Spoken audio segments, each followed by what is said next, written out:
Good, excellent. Okay, so just a few things to kind of reorient ourselves, and those of you who were here on Tuesday would have seen this before. This is our standard workflow, how we go through things in Develop, open the image. My recommendation, and I said this a couple of times last time, do lens profile correction first because it removes the distortion and the vignetting.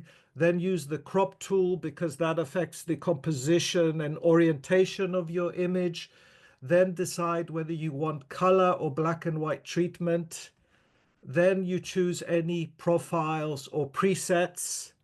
Then you do vignetting again because that darkens the corners, and that may affect, that also may have been removed by the lens profile correction. So do that next.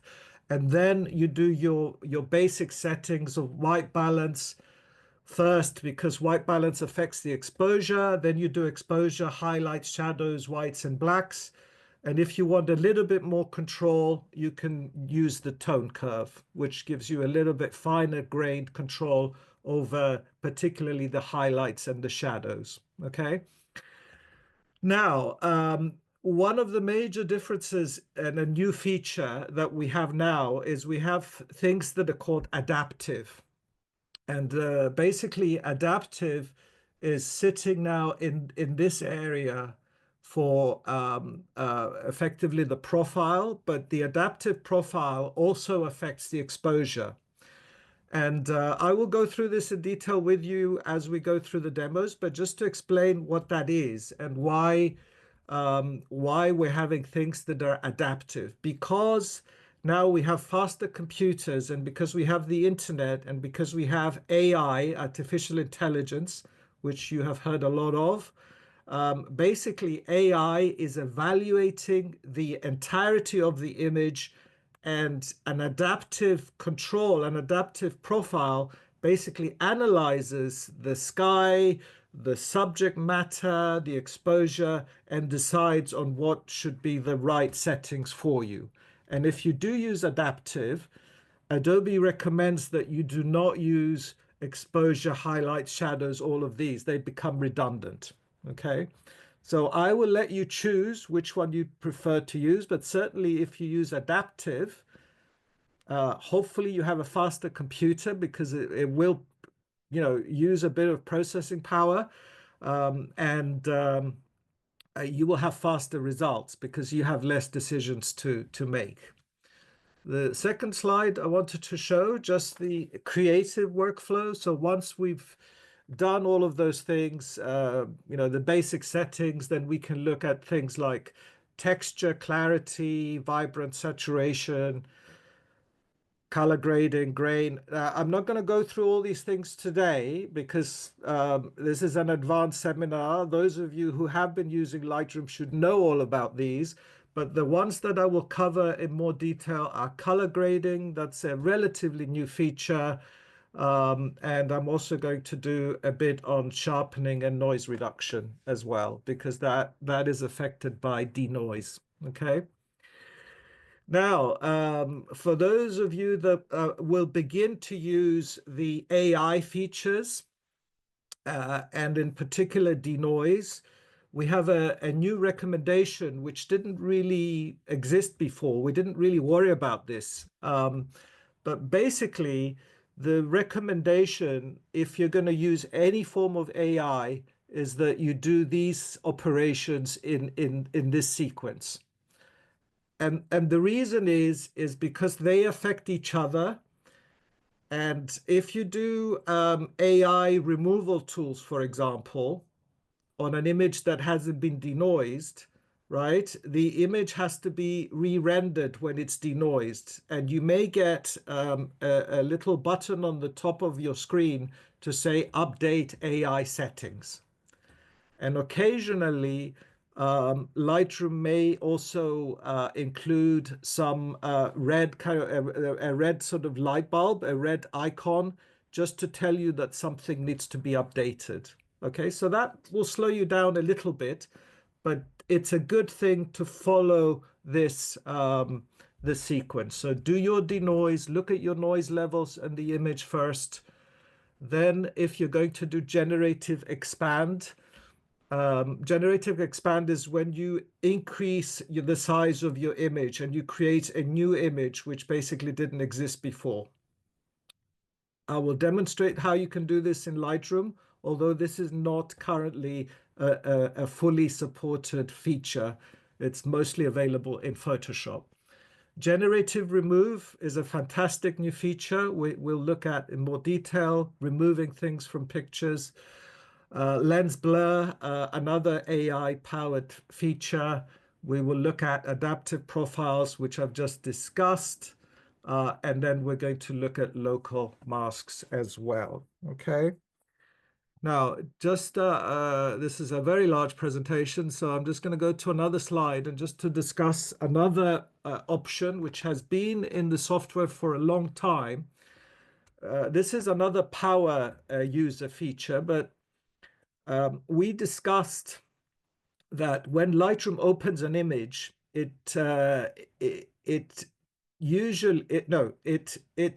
adds pre-sharpening settings that are dependent on your camera.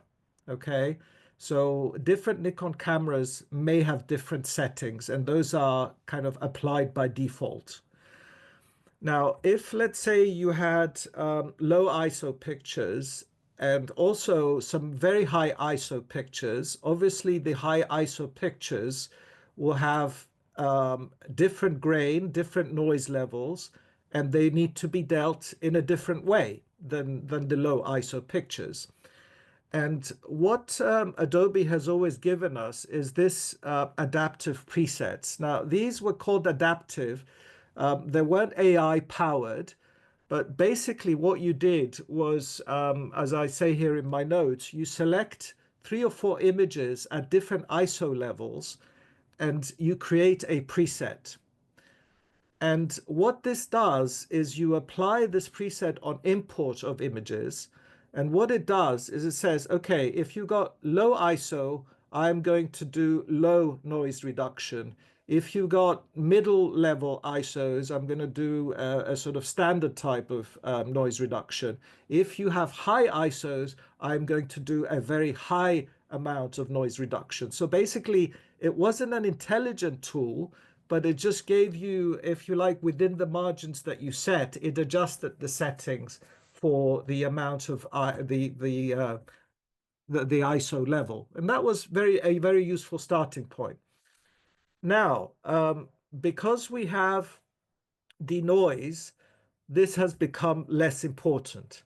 Okay, so even though you didn't use it much, it's become less important because of denoise. Because denoise, I think, is a much more intelligent and a much better way of doing things. But I'm just letting you know that that is still in there. Now, 2 more slides, and then we'll go into the demos. Okay. Now, the other thing that you should bear in mind, you have got a subscription to either Lightroom by itself, or you have the photography plan, or I have a subscription to the whole Adobe Creative Suite. Okay. And what Adobe gives you is it gives you credits. So there are what are called generative credits. The reason there are credits is because every time you do certain operations in generative AI, it's basically sending data to an Adobe server somewhere. It's looking at the data, it's deciding what it's going to do, and it's sending it back to you, right? So you get a certain amount of credits. So if you just have the Creative Cloud single app, you have 100 generative credits. And if you go beyond, I don't know what will happen actually, because I haven't been there, but you may have to buy more credits, or maybe the generative features may cease to work, or they may work in a less intelligent way. But I'm not absolutely sure what happens, because as you can imagine, this is a slightly controversial subject.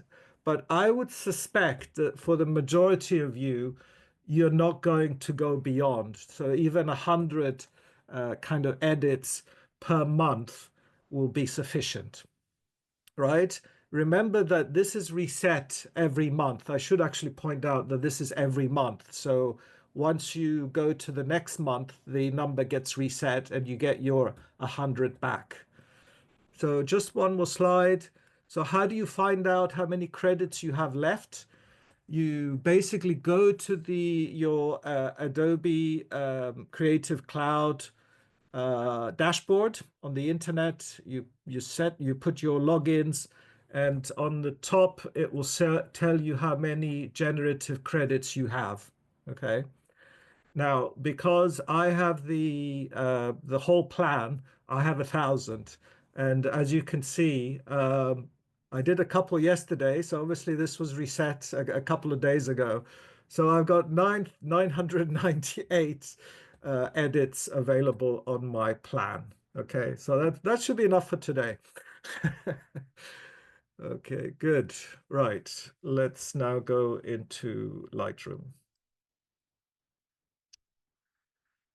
Now, first new feature I just wanted to show you is we go under catalog settings on the top left, and we have general previews. Remember, I always recommend that you have the right changes into XMP. That means your changes are saved with each file, not into the catalog. It's a good safety feature. But one of the very nice new features is we now have the backups within the software, because before there was no way you could manage the backups. You had to manually go in.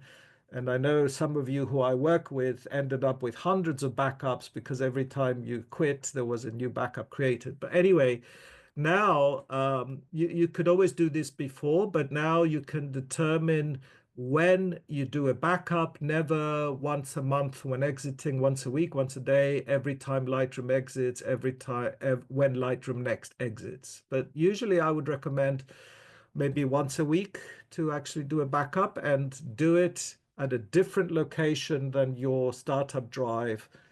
Maybe copy it to your images hard drive so that you have a backup of it. And you can choose the location by clicking on choose here, and that will determine where the backup goes. But this is the feature that we didn't have before. The backups are listed with the date when they were created and where they are. Okay. So if I want to get rid of the backup, or I can show where it is on my hard drive, or I can delete it or remove. So if I click delete, that's just deleted my backup. Not a wise thing to do because I've only got one, but if you have multiple backups, I would recommend just leaving maybe a couple.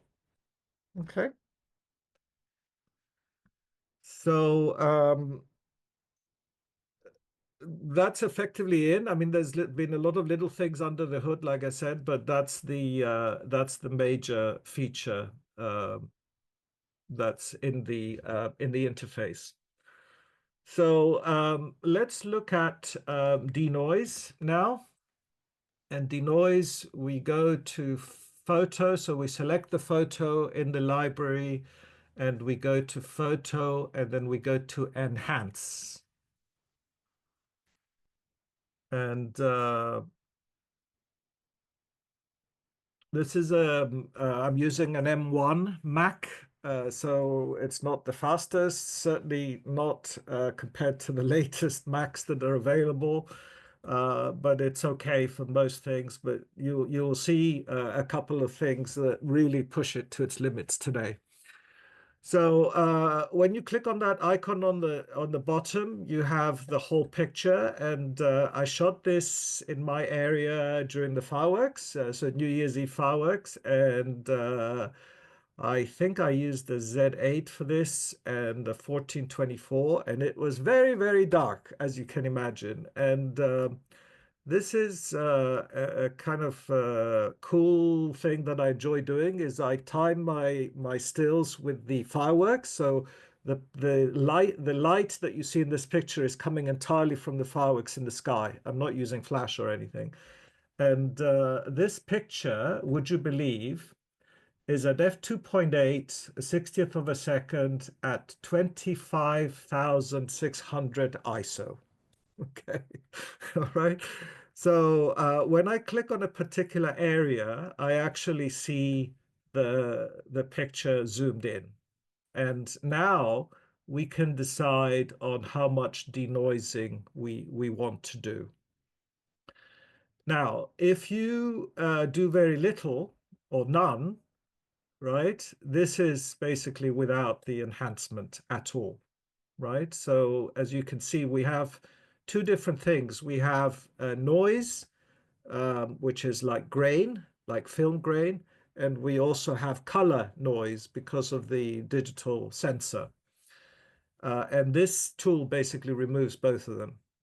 Now, if we go all the way to the right, then we end up with basically an image which is very, very soft because it's devoid of any detail because all the noise has gotten away, but we've also lost the detail. So how do you choose? What do you choose? And remember that every picture will be different, right? Well, a good starting point is 50. That's Adobe recommends that you start at 50. And what I would suggest that you do is you just go forward a bit until you you know basically stop where you still have grain in the picture, right? So don't get rid of all the grain. Just leave it so that you see still a bit of texture, right? So something like this here would be too little, right? Because we have very strong grain. But if you go to 40, maybe 50, maybe a bit more here, this will be a good setting, right? Now, and I click on enhance, and you'll see on the top left, it's now doing all its AI stuff. And I think this doesn't go to Adobe. I think this basically is done locally. So I don't think you use generative credits if you use this feature. Okay. Now, one of the other things that you can do is you can select multiple images. So you can go to your interface, you can click on Shift, select 5 images, and go to Enhance, and you can enhance all of them in one go. That's a good time saver because you can go and make coffee and come back in 5, 10 minutes and they will all be finished. But the downside of doing that is that you are using the same setting. So whatever you have for the first image, whatever setting, 50, 30, whatever, it will be applied to all the images. And the other thing that this will do is when it finishes, it will create a DNG. So you started with an F, it will create a new raw file, which is DNG, right? So you end up with your original and a new file. Now, if any one of you is a Photoshop power user, and if you use Adobe Camera Raw in Photoshop, the behavior is slightly different in Photoshop, right? If you open a raw file in Photoshop and you denoise it, with Camera Raw, but what it does is it gives you a slider. It doesn't create a DNG at all. It saves the data somewhere on your drive, and then you have a slider under each image, right, where you can actually change the denoise amount even after you've denoised, right? So unfortunately, we don't have that in Lightroom. So once you have denoised an image, you go into develop and you go into the detail section, right? You'll see that denoise has been applied to this photo, right? And we can't alter the denoise amount. We have to create a new DNG. But Photoshop, like I said, gives you a stepless control even after you've done it to alter the denoise amount. Now, some interesting things that you can do. you can still use your sharpening, and you can still do your manual noise reduction on top of that denoised image if you wish, but you probably don't need to do this anymore. Okay. So if we have a look at our original picture, which was not denoised, and we look at it at 100%, okay, and we look at this lady here in the front, that's what it was before, okay? That's how it looked. And if we, these are kind of defaults that it's displaying. And let me also just show info. Yeah, is it showing info? Here we go. Just so that I know which file that I'm looking at. So if I put the sharpening all at 0 and the color noise reduction at 0, now you see what the original picture as it came from the raw file. That's how it looks. Okay. So the software is still applying a very small amount of sharpening, which is a good thing because it makes the picture slightly sharper to the eye. But of course, you never want to have too much sharpening because it increases the noise levels in the picture. So let's just have a look at noise reduction here. So what we would do normally when we didn't have denoise is we would get rid of the color noise. So I would go to the right until you see when the color noise goes away. And then we would do a luminance noise reduction. And as we go to the right, we remove all the noise, but we end up with a very plasticky, very flat picture with no detail at all. So again, for this, something like that would work properly. Okay. So let's just have a look at the denoised image now, and we'll compare. So this is the denoised image standard as it came out of the DNG. You see the difference? Huge difference. Yeah. So this is applying default sharpening. And if you wish to make it sharper, if you want, you can still go beyond. And as you can see, if I just go maybe a little bit closer, you can see that we are increased the noise level. So you don't want to ever go that high. You want to be sort of somewhere there.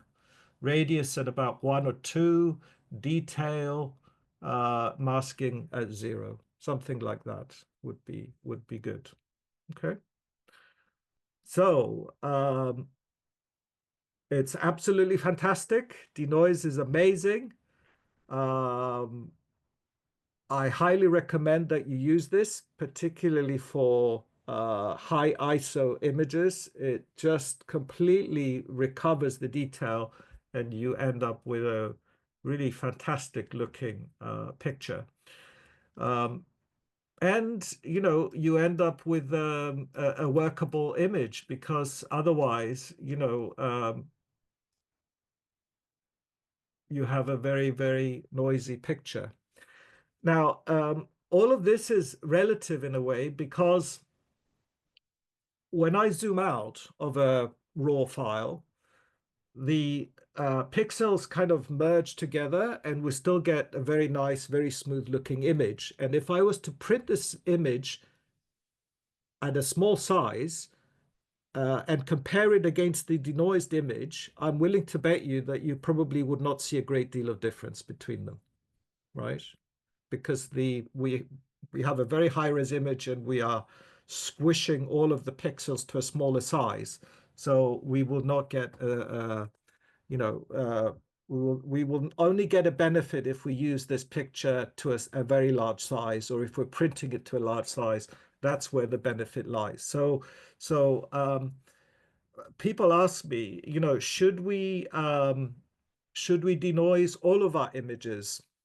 No, there's absolutely no need. Only denoise the pictures that have noise that is objectionable to you, or pictures that are very high, pictures taken at very high ISO.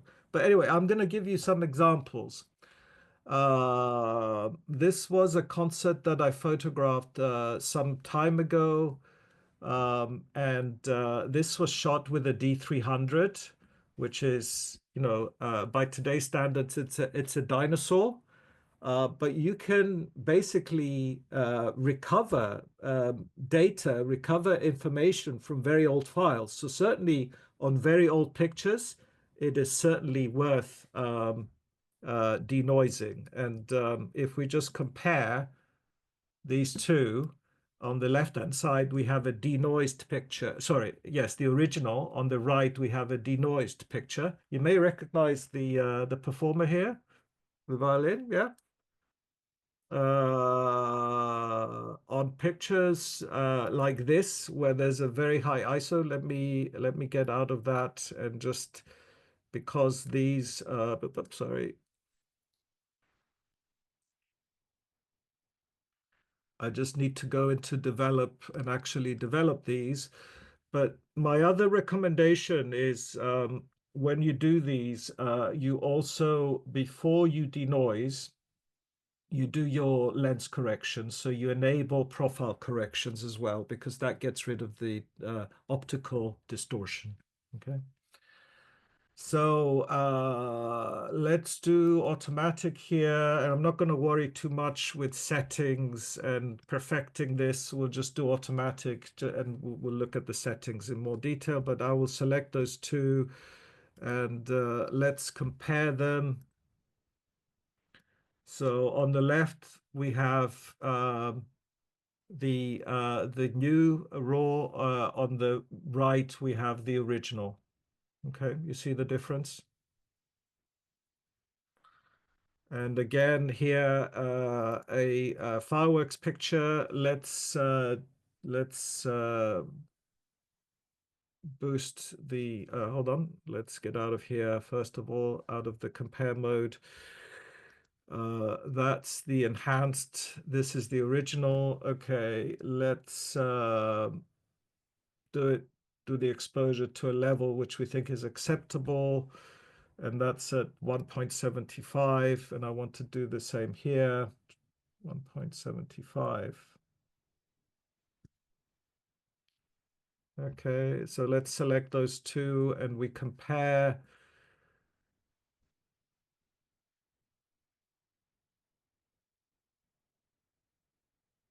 Yeah, sorry, I'm not doing the right one, am I? Sorry.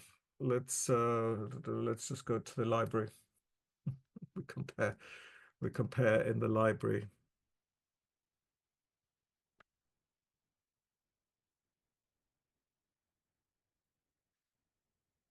See the difference? Now this is a 6400 ISO image. Again, makes a huge difference, right? And I'm going to show one final example,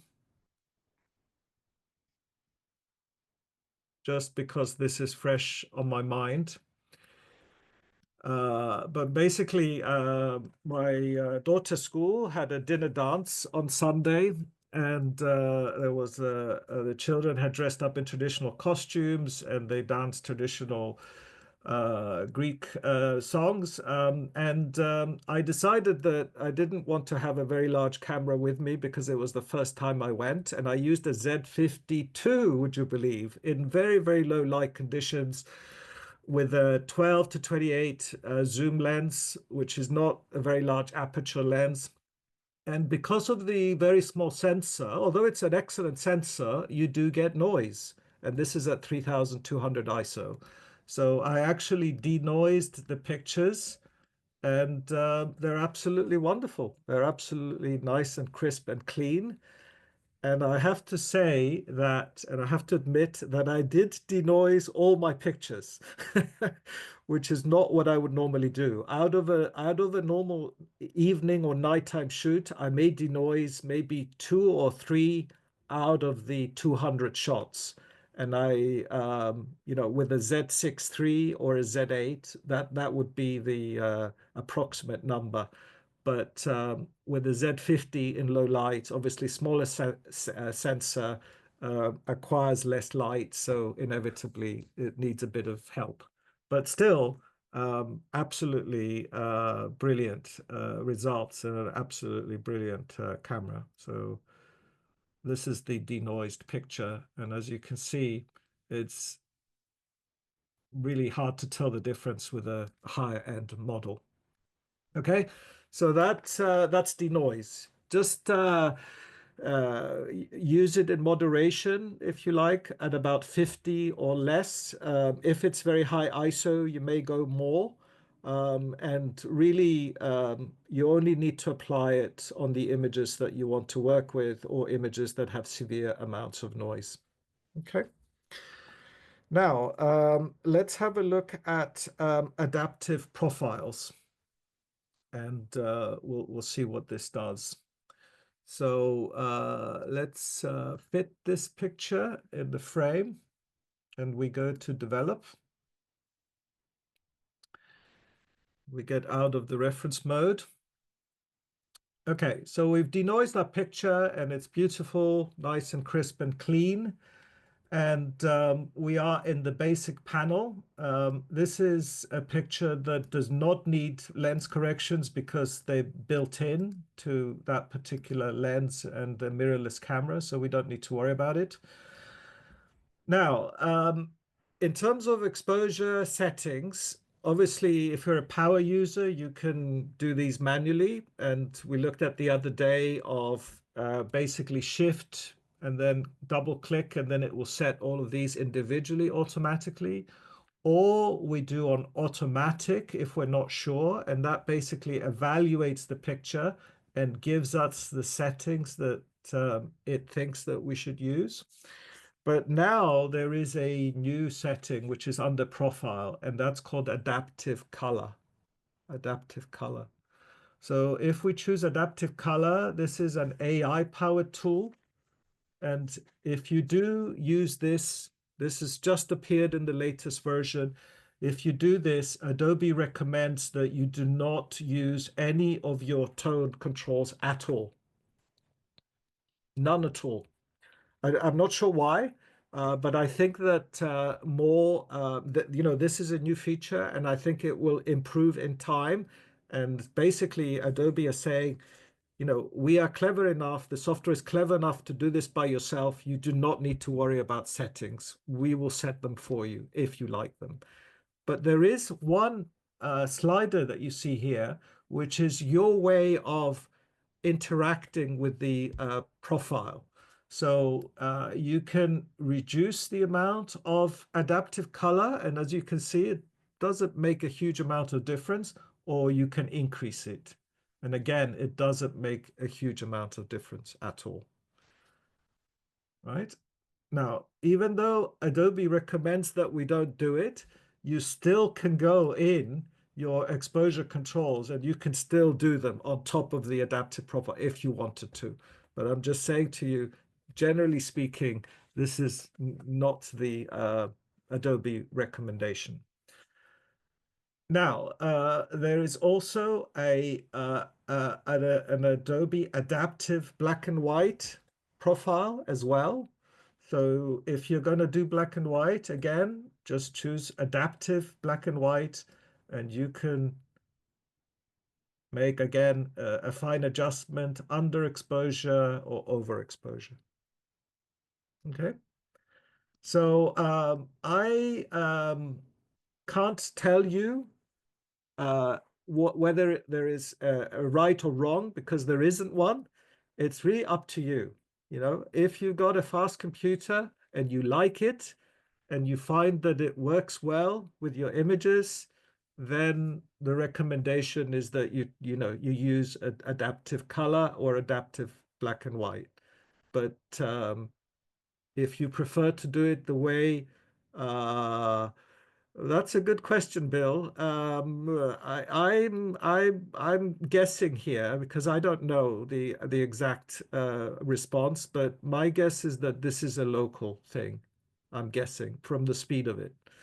Um, The generative AI is what requires a bit more effort on Adobe servers. So I think this is local. So I'll leave it to you. If you think that this is good and you like what it does to your images, and remember, you can override. You can override with the slider. By all means, use it. If you prefer to do it the way you did it before, using automatic, it's absolutely fine as well, right? I think longer term, the way the things are going with this stuff is that if it's adaptive and you have an updated version of Lightroom in the future and you open that image, I think it will reevaluate that image and it will make an adjustment. I think that's where things are going. Whereas if you use the manual controls, they will stay as they were. Everything will stay as it was before. Okay? So that's basically adaptive profiles. Now, what I'm going to do is go back to the library and I'm going to choose we're going to choose color grading, masking. We're not going to do masking yet, but I just want a particular image just to demonstrate certain things. So the next thing that I would like to show you is something else that has gone adaptive, which is presets. So before, if you were to go again and develop on the left-hand side, we have presets. And of course, your user presets are set here. And you have all the presets that you had before. And if you wanted to go to a particular preset, remember always that there's a certain setting in preferences, which is on by default, which is if you roll over, it's basically showing you how the picture will look with that preset. Yep, can you see that when I'm rolling over? So generally, presets determine the look of a picture, the overall look, and the filter is applied everywhere, right? It's a kind of a preset is basically a collection of settings that you've done in the basic panel and you have saved them as a preset or they come with the program. And standard presets, like I said, apply to the whole image. They don't do anything clever. They don't evaluate or anything like that. But now, inevitably, we have adaptive presets. And as this is a portrait, I'm going to go to the portrait presets, the adaptive ones. Now, again, the response of this will depend on your computer. The faster your computer, the more quickly it will react. And this is an M1 Mac. It's the first generation. It's about 3, 4 years old. It's not going to be the quickest. But basically, what adaptive presets do is it's now evaluating the picture in real time. And these are going to be very subtle, by the way. But you see texture hair. You see the difference it makes to a hair, smooth hair, texture hair. Right? Darken beard, obviously that doesn't apply. Sorry. Darken eyebrows. Can you see that? Darker eyebrows. Whiten teeth. Very, very subtle. Can you see the difference?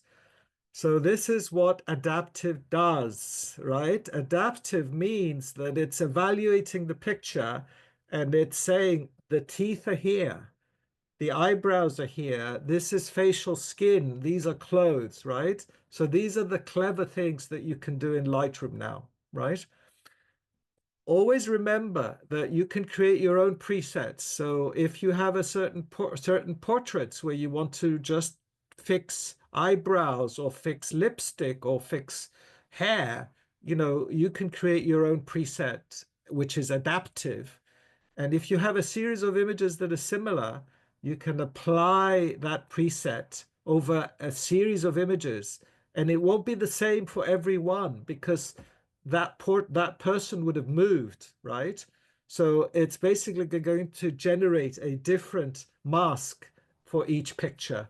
and it will apply the setting, which is just amazing, really.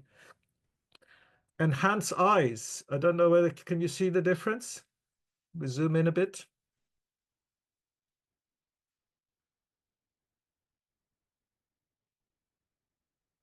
Whiten teeth, enhance eyes, smooth facial skin, gritty portrait. I don't think she's going to be happy with that.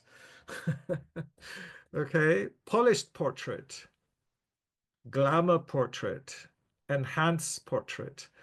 Now, obviously, we don't have time to go through every single one, but I want to show you something that's very important. When you want to apply the preset, that's when you actually click, and I've just physically clicked there on the adaptive preset. And what's great is this, every adaptive preset has a slider, okay? So you can determine the amount of smoothness that you want. No smoothness at all, a lot of smoothness. That will give her perfect skin, very, very smooth skin. So this is what adaptive is, and this is what adaptive does. And if we go to a different kind of picture, for example, this one,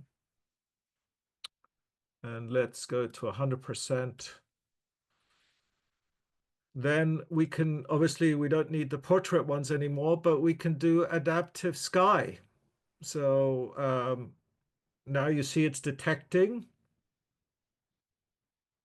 Why don't we zoom out so that you can see it in its entirety? Blue drama, this is called dark drama, blue pop, blue hour, golden hour, right?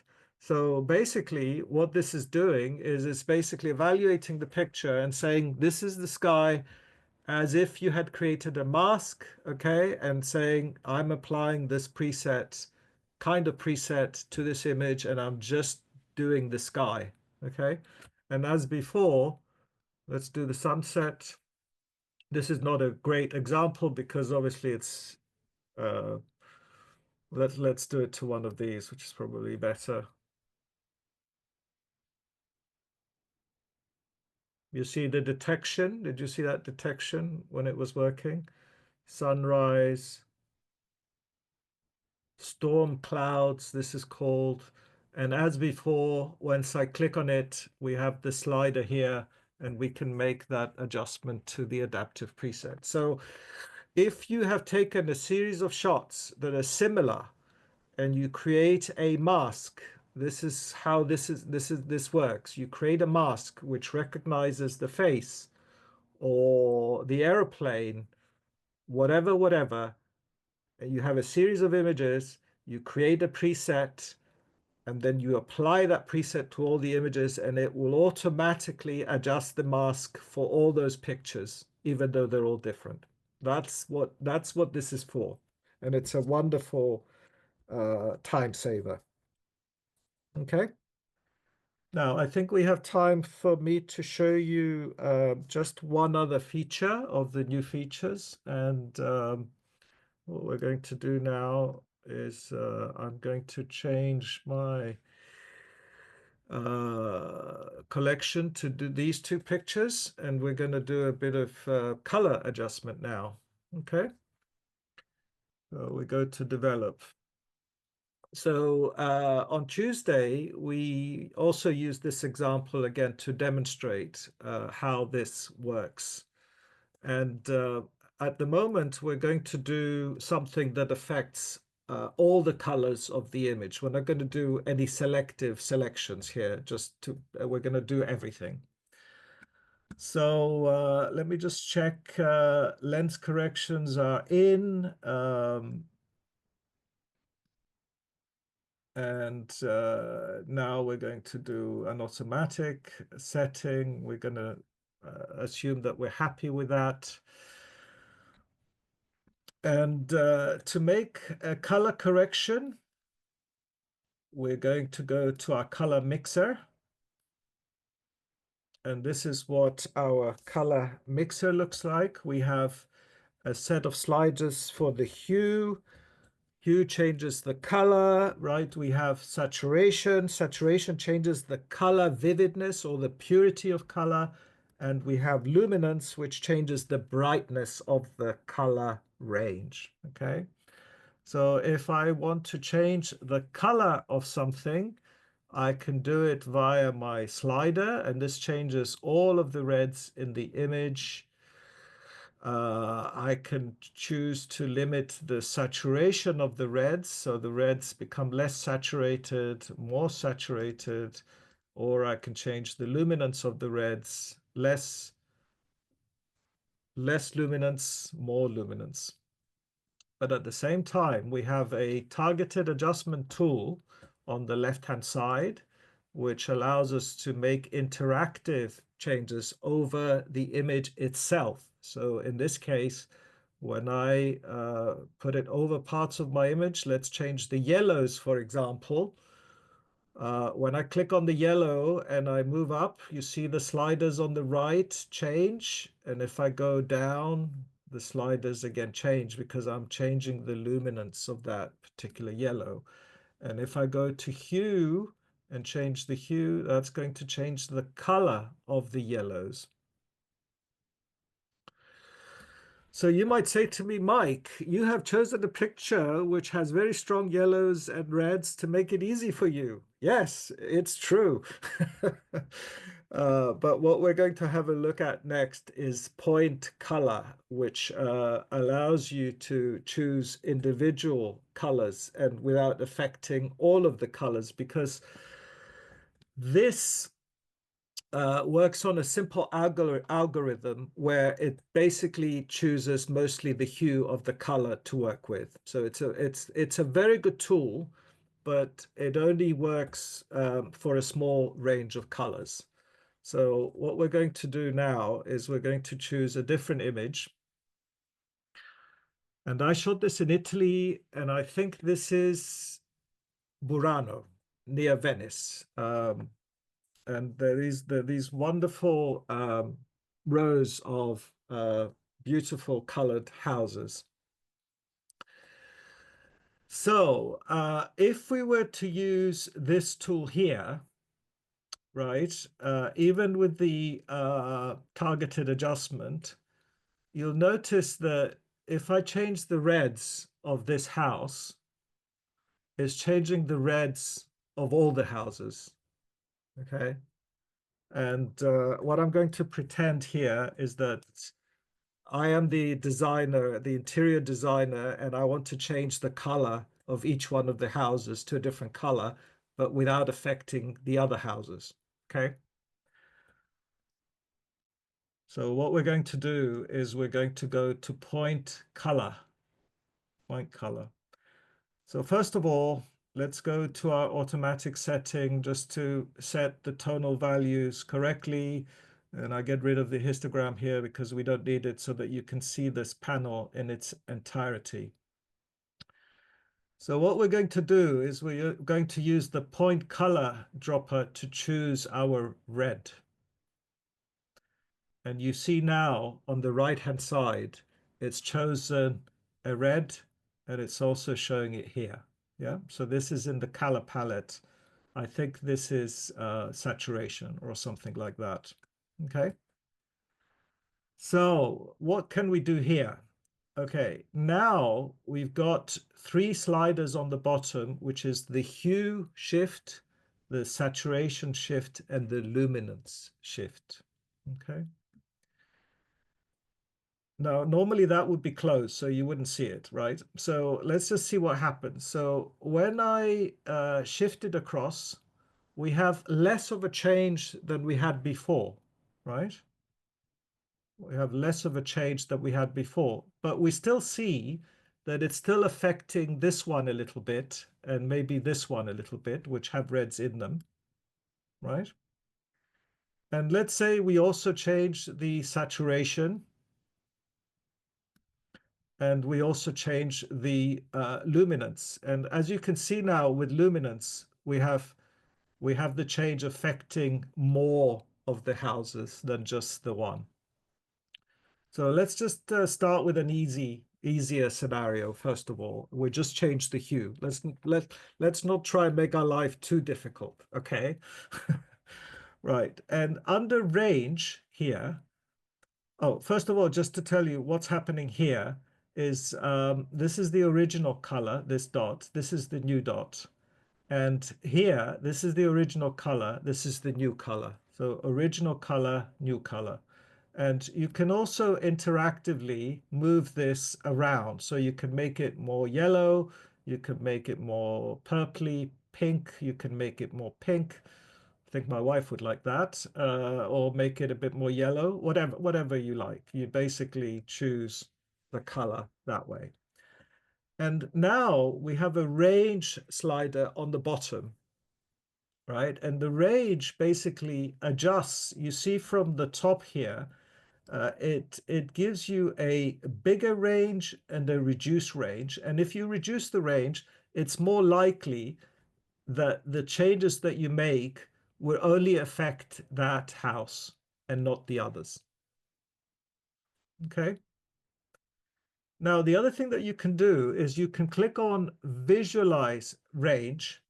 And what this does, it creates a black and white version of the image so that you can actually see what the effects of your changes actually produce on the image. And you can decide whether the effects that it has on the others are acceptable or not. Okay. Because remember, we don't have masking now. We're not using masking, so I can't choose an individual house. But what we've got here is we've got something a bit more complicated. We've got something called the hue range, we've got the saturation range, and we've got the luminance range. So basically, the range is the values that you are basically permitting yourself to change. And then we have two little corners, two little controls on either side, which is the fall off. Okay. So what you can try and do is, well, one possibility is you can limit the hue change to a smaller one. Maybe let's choose visualize just so that you can see. So one possibility is that you change the hue range to a smaller range to see whether that affects any of the remaining houses. And this is the fall off. Okay. So in this case, as you can see, hue is not making a great deal of difference. Let's try saturation. Does saturation make, well, saturation begins to make a difference, doesn't it? So when I move it to the right, and now I can change the fall off. Yeah? So fall off, change the fall off. And again, on the bottom, I have luminance, luminance to the left, luminance on the right. This has less of an effect as well. Yeah. So with this combination and the combination of the range, less, more, less, more, less, right? Then you can basically make a change to a particular color. And yes, there is a little bit of spillover here because it's a very similar color. But basically, with point color, you can now change things individually, much easier than before. Why? Because this is evaluating the hue, the saturation, and the luminance all at the same time. And the other thing that I can do is now that this guy has changed the color, this guy wants to change the color, and now this guy wants to change the color. So you can add another color here, and now I can also make a change to the blue. I can change this guy's house color, and again, I can go to visualize range.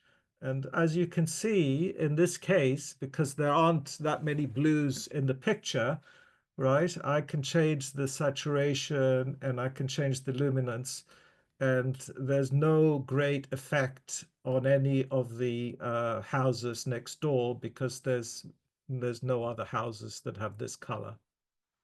Okay, and again I can click on point color, and now I can change this person's color. And let's see, because this would probably affect this. So let's see what happens. So I'm changing the yellow, and of course it's changing this one. So in this case, I would want a narrower range. Let's see what happens with a smaller range.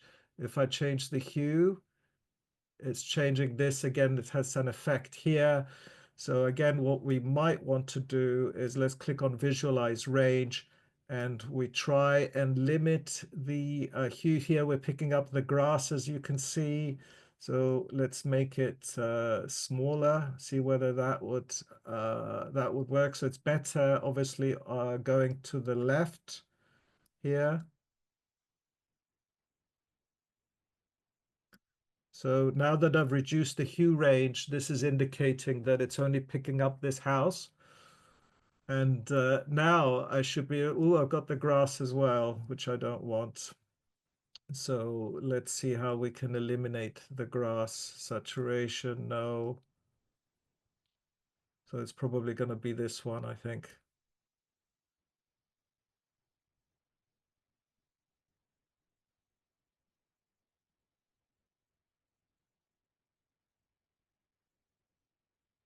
Something like that. And let's see whether the luminance has any effect to the left, to the right. It's a bit better, isn't it? This is the fall off. Okay. I'm getting too little color on it now.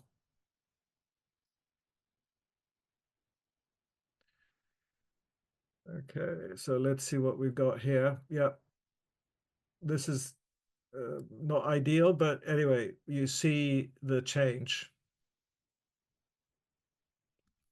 So this is basically point color. And one of the new additions as well is that you can not only use it on an entire image as here, but now point color also appears within masking. So if you're masking and you have an individual object, you can now add a point color to it, which makes certain color changes much easier to deal with. Can everybody see that? Okay. Yep. Thank you.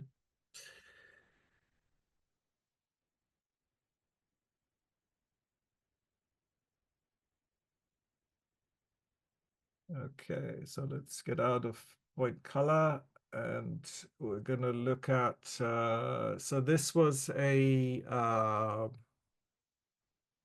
mirrorless camera. I forget which one, but what I'm going to do is I'm just going to do the automatic setting, see what it would do.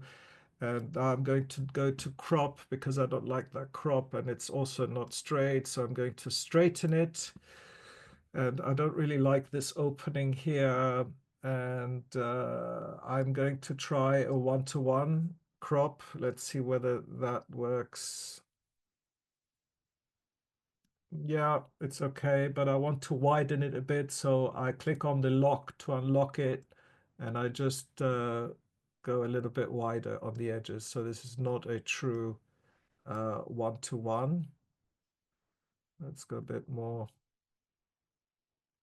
Okay, and straighten it a bit more. Okay, and once I'm happy with that, I click close, and that closes that.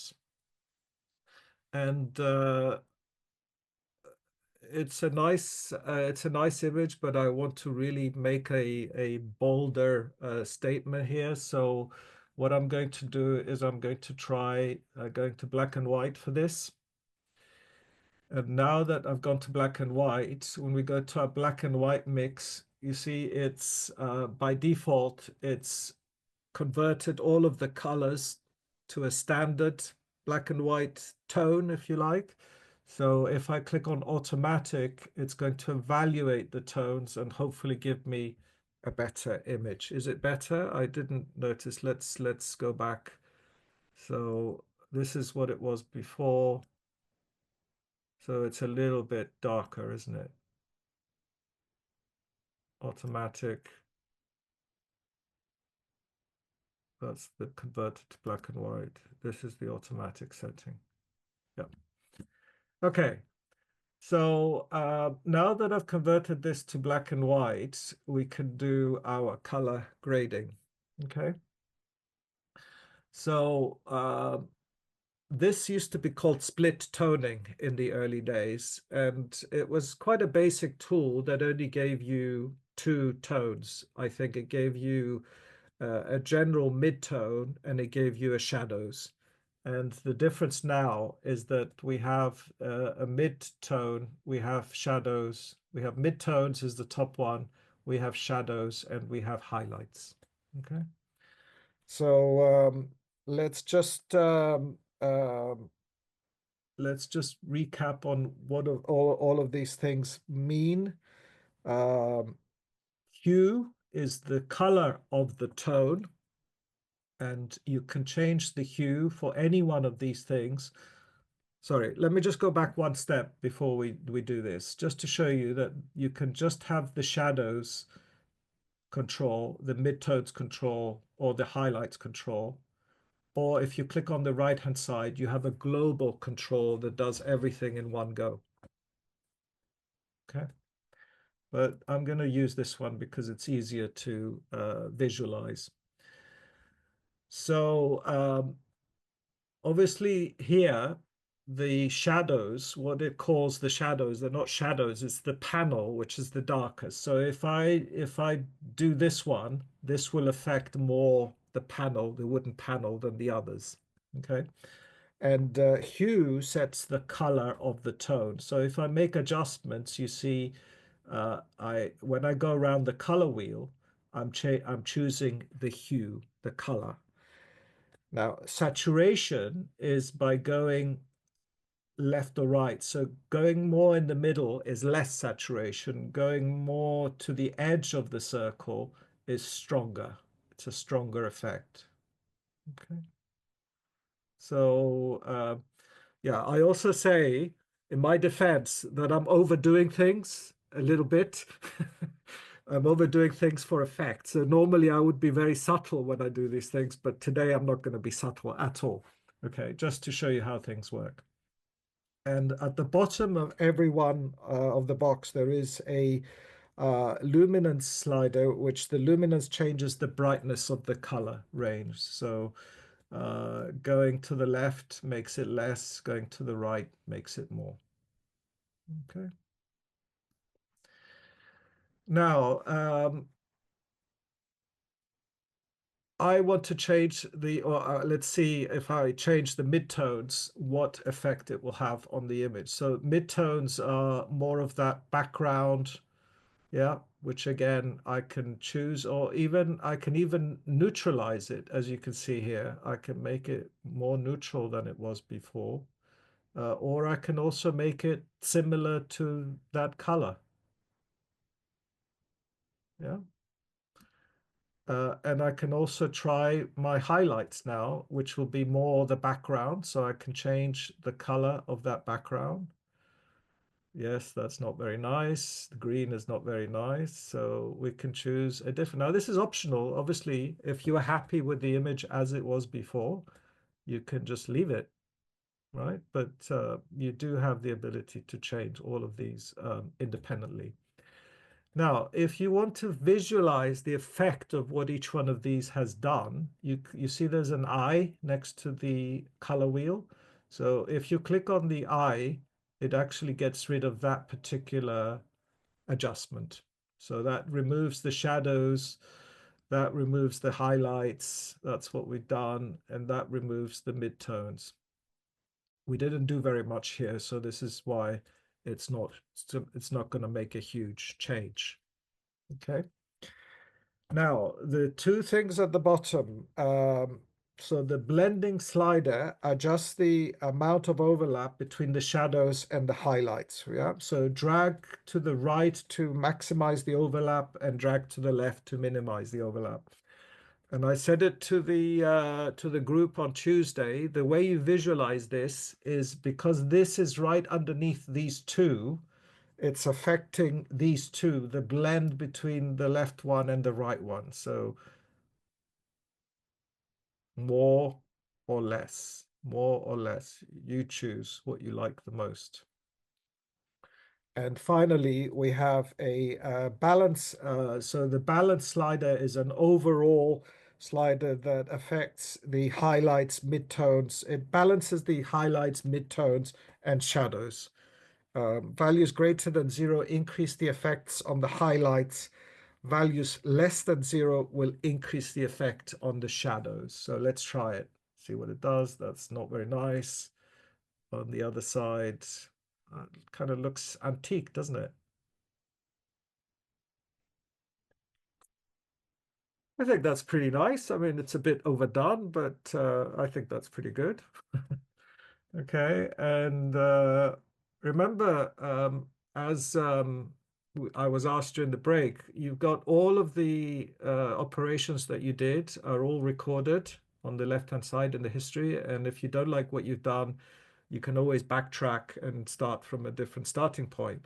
And if you really like what you've done here, at this point, you can save it as sepia version. And now when you create that, that will be saved as a snapshot that you can click on it and it will take you directly there, ignoring all the other settings. Okay, I don't know where that came from. Oh.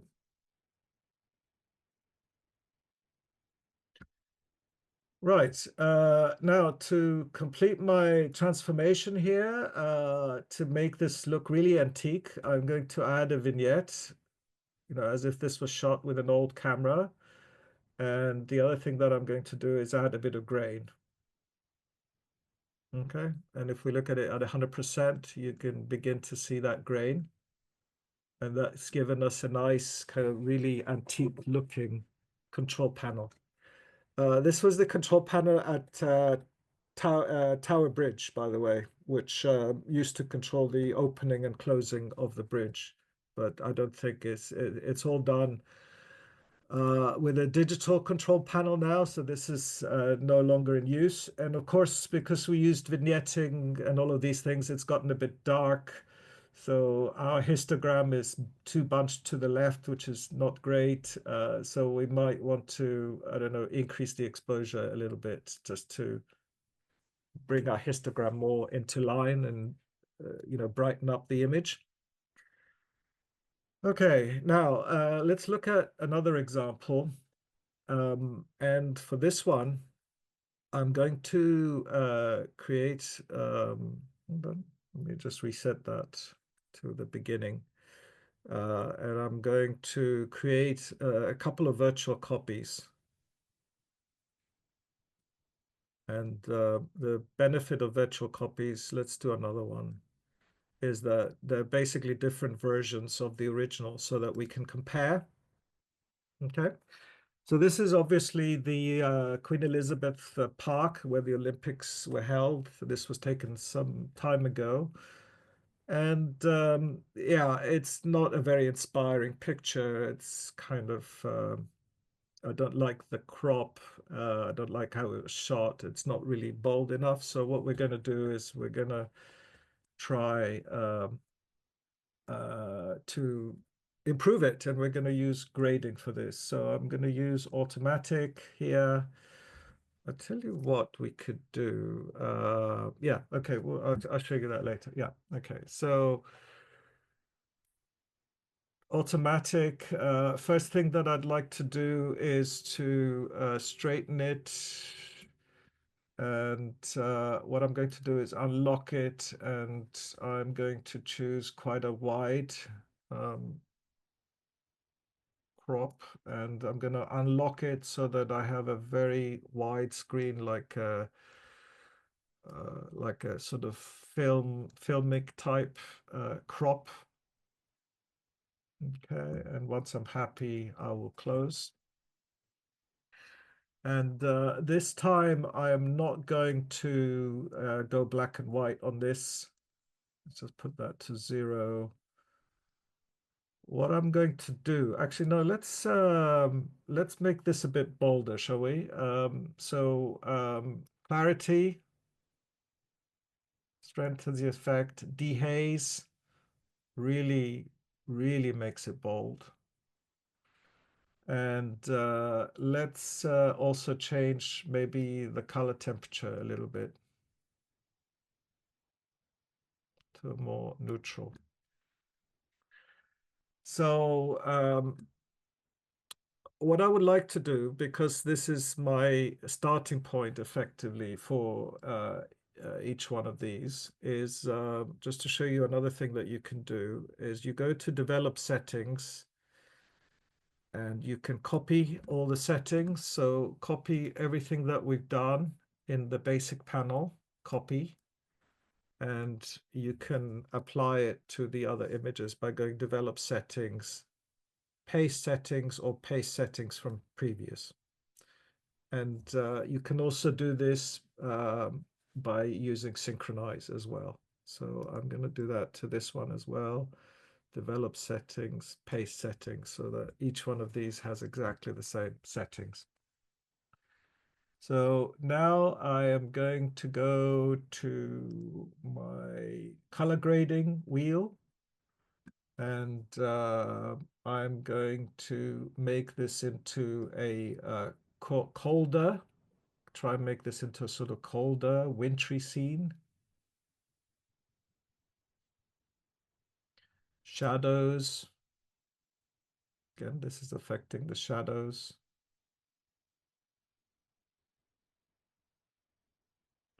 And probably the most important one here will be the midtones. So you choose the color. Yeah. If it's overdone, again, you can use the slider on the bottom. That affects how much of that tone, how much of that is applied. And then at the bottom, we go to blending. Blending, more, less. I think I prefer that version. And then we can try balancing. Now I want a cooler look. Okay. So this would be our cool look. And now we can do, okay, we didn't do the crop, did we? So let's do that again. Copy settings. There should be a crop here somewhere. So in this case, I don't want basic. I want the crop to be copied. I forgot to do that earlier. So what I'm going to do is I'm going to go to develop settings, paste settings, and that will apply our crop. So again, I go to develop settings, paste settings, and now I've got the same crop throughout. So this one we're going to make into our summer scene, okay, where it's very, very bright and everything is sort of yellowish. And then the same with the shadows.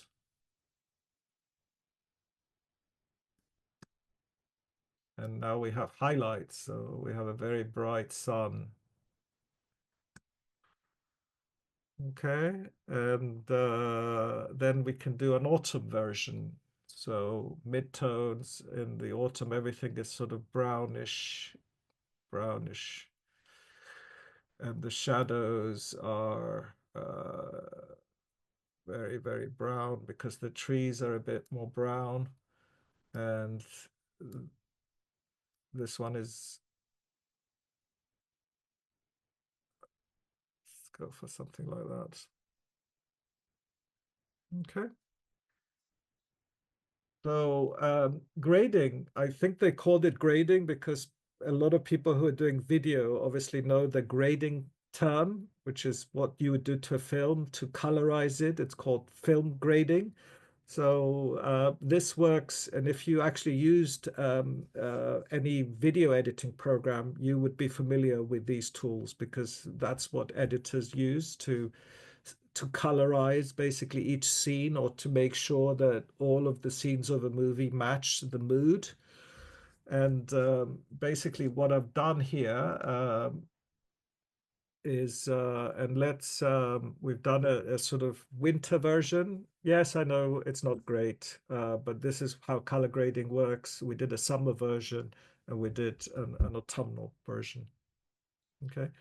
And if you really want to beef this up, then what you do is you add a vignette as well. I like vignettes because they tuck in the corners. This is what I always say. They tuck in the corners They make you concentrate more on the edge of the picture. Sorry, on the middle of the picture rather than on the edges, and your eyes focus on what's in the middle. And if I self-criticize myself here, I don't like this one. This one I think is quite good, and I think this is also quite good. Yeah. So this is how you use color grading on your images. Okay. Now we're going to have a look at removal now, removal of things. And what I'm going to do is I'm going to select this particular series of pictures. Now, we go to lens corrections here, enable. And we're going to also compare the old tools that we used to have with the new tools. So I have this beautiful landscape here. This lady appeared and it's kind of ruined my shot, so I want to get rid of her. Okay. So we click on our remove tool and you can see we've got this one, which is the eraser, if you like, remove. We have this one, and we have this one, the stamp, and this one. And one of them is called heal, and this one is called clone. Okay. So let's have a look at clone and heal and see what they do. So these are not generative AI. And we have two sliders here, one for the size. You see the size of my brush, and feathering is the softness of the edge of uh, that brush, if you like.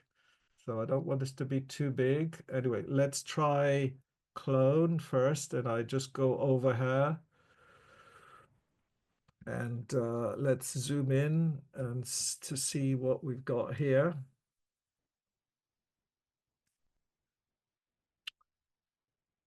Okay, so if I close this, let's just see. Yeah, I think that's done a pretty good job there. I think that's pretty convincing. Now, all of these tools that you'll see, they leave a point, they leave a selection there. Okay. And you see here, we've got the choice of clone, heal, or remove, and we can still change to one of the other methods. So even though we've done it and we're happy, we can change the opacity. So we can change the opacity of what we've done. So you can do that after you've done. And here there's a refresh button, and you can also change the feather. And if you don't like the clone, you can just click on it to get rid of it. You can try again. So what is the difference between clone and heal? I will show you that in a moment. But we can also try the eraser, the erase tool, depending on the subject and the situation. Sometimes it can work really well. Let's just try it. So you just go over the person and leave a bit of space because you've got what's called feathering. So you don't want to be too close. So this is analyzing the picture. This is not using generative AI. And this is its suggestion. Okay. And we've got a visualize as well, spots, which just shows you what's there. Okay. So let's close this. And I don't know, you may think that that's worked well or the previous method was better. But if you don't like it, you can just click on the dot and get rid of it. Incidentally, you can also use these tools to, if you have dust spots, this will be a good way to remove them. Okay, let me go to 100% here, or no, we go to a little bit less, 50%. Okay. So lens corrections, enable, good thing to have. Automatic.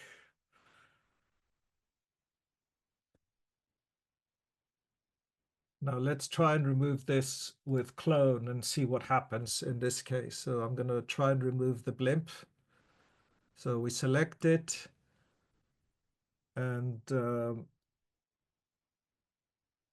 if I just close that, just so that you see that it's left a mark. It's left a mark there with that particular tool. So let's go back to the previous setting, previous situation, and we go back to our remove tool. So the difference between the two is that this one just clones. So it clones from a different part of the image and it copies the data from somewhere else in the image and it auto decides, but you can override it. And this one, the heel, basically has blending. So this one also blends the pixels. So once it does that, it analyzes. So we've got a little bit of a mark there. Again, it's because of the feathering. So if we reduce the feathering, you see that little mark there has gone. And if you press the forward slash key, which is on my keyboard, it's also the question mark next to the shift key, it's automatically, so I'm pressing it now, it's evaluating and using a different area. But basically you can also drag it to a different area. So you'll see that obviously here it's not going to work because it's copying data that is not relevant. But if you do it to the sky, and because we've got blending, it's actually working really well here. And we don't have, if I close the panel so you can see, you don't really see that there is no blimp there anymore. Okay. So let's go back a step.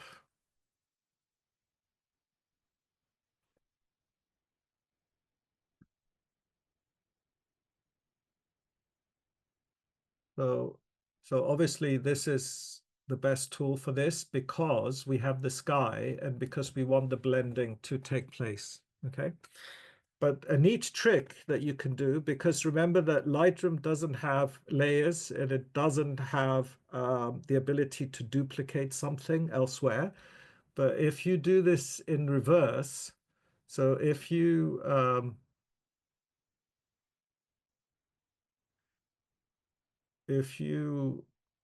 do it in reverse, right, you can do multiple clones of objects at the same time. Okay, so this is not the intention of this tool, but you can use this to clone multiple instances of an object. Okay, and if I go back to the tool again, and now I can replicate this, and it's actually trying to remove it, but if you do it in reverse,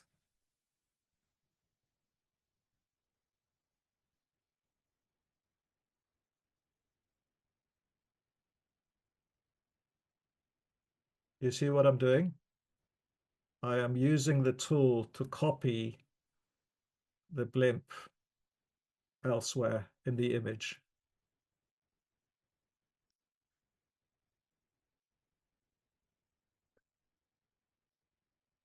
So you can do that with clone. You can also duplicate things. Okay. And the other little shortcut here, let's just do a fit here. If you have things that are on the edge or things that are on a straight line, you can also, if you click on something and then press Shift, it creates a straight cloning area. So if you have a straight line, this is not going to work here very well because we don't have anything here. But in this case, I probably want to clone from the other side. And you can also do straight lines. But this is not going to work here because we haven't got anything that is appropriate. But now with the old tools, things like removing these was always a bit difficult. Sometimes it worked well, sometimes it didn't work well. But I would also suggest that you use the eraser tool. Why? Because you see here, it actually didn't do a very good job, right? The reason I recommend always trying this first is that you don't lose your generative AI credits. There's no need to go to Adobe and do generative AI if you don't need to. Okay. So let's now try another picture. This was from Shuttleworth. So we can try our standard remove tool. I always suggest that you try and use this first and see whether it works. And in this case, it's quite a flat picture. It might work well. It may not. It's left a little bit of a mark there. So yes, in this case, what we should do is go to generative remove. So I'm just going to remove that. And now for the first time, we're going to do generative AI. So this is, okay, this is going to go to Adobe. Now we have also detect objects, and detecting objects means that you don't have to physically fill in the area, but we'll just leave it like this for now. So with generative AI, again, I just mark the area that I want to be, and this is the interface. And now, as you'll see, we have the option to add or subtract. So if for any reason, you made a mistake, you made this too large and you want to change it, you can click on subtract, change the size of your brush if you wanted to, and then go back and change that area if you wanted to. But very seldom do you need to do this because it's still going to do a very good job. And then you click on remove. And this is the magic, if you like, because it's also unpredictable what you're going to get. But I always say that 9 times out of 10, we end up with a very, very convincing result, an amazing result, if you think about it. The computer is analyzing this picture. Another picture from Shuttleworth. Let's do an automatic on it, and let's go to crop, and we straighten it,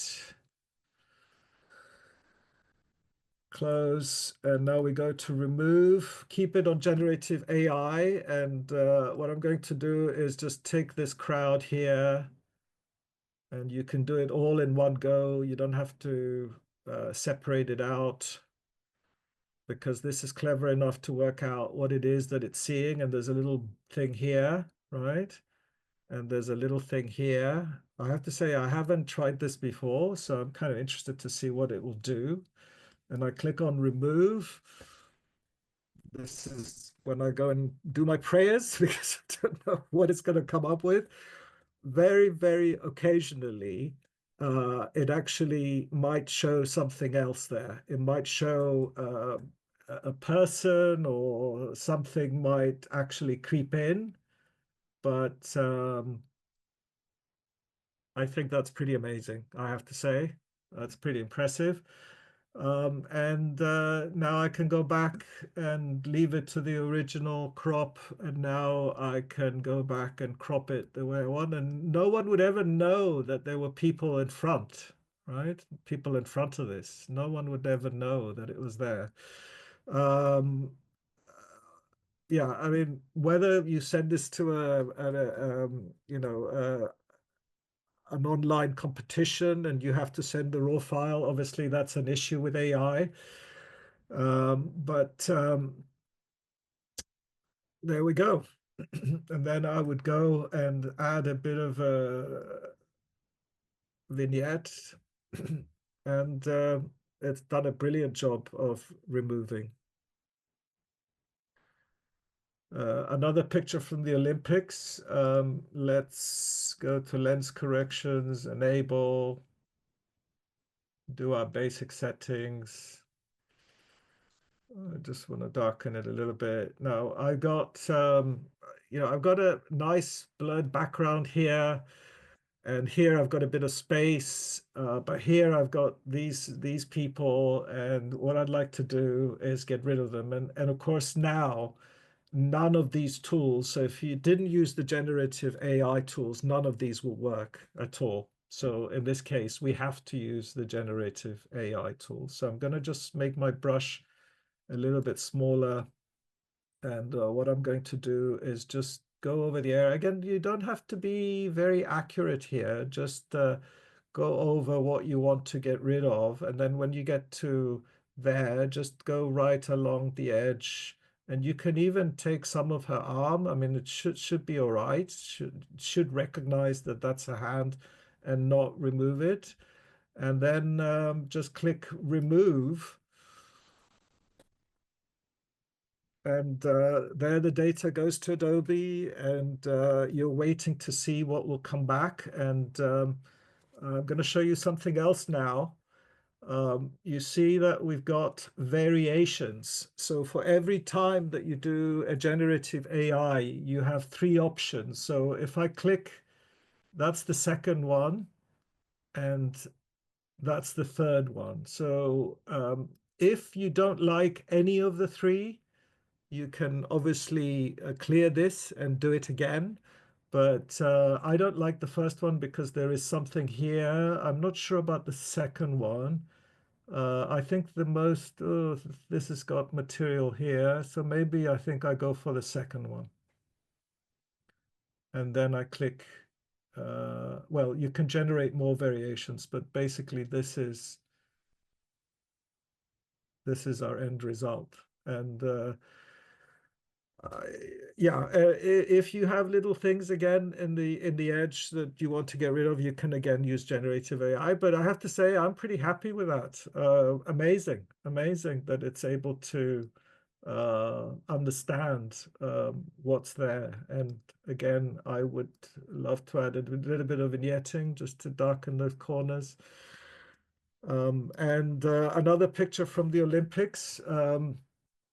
We're really risking our lives here. So let's see. So I go to lens corrections and enable profile corrections.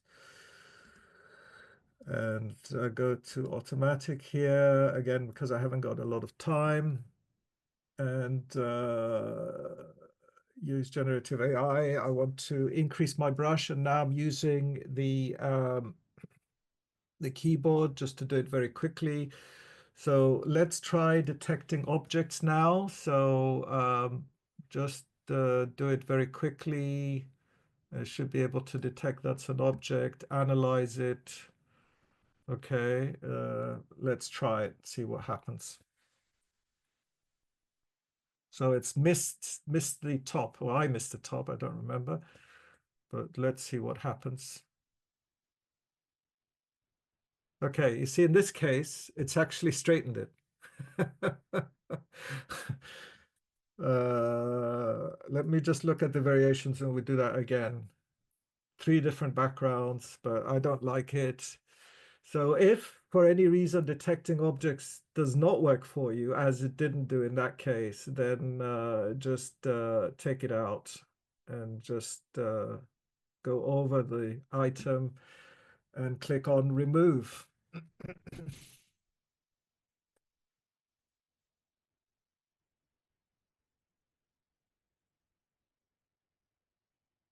There we go. Number one, number two, number three. I think any of them will be fine.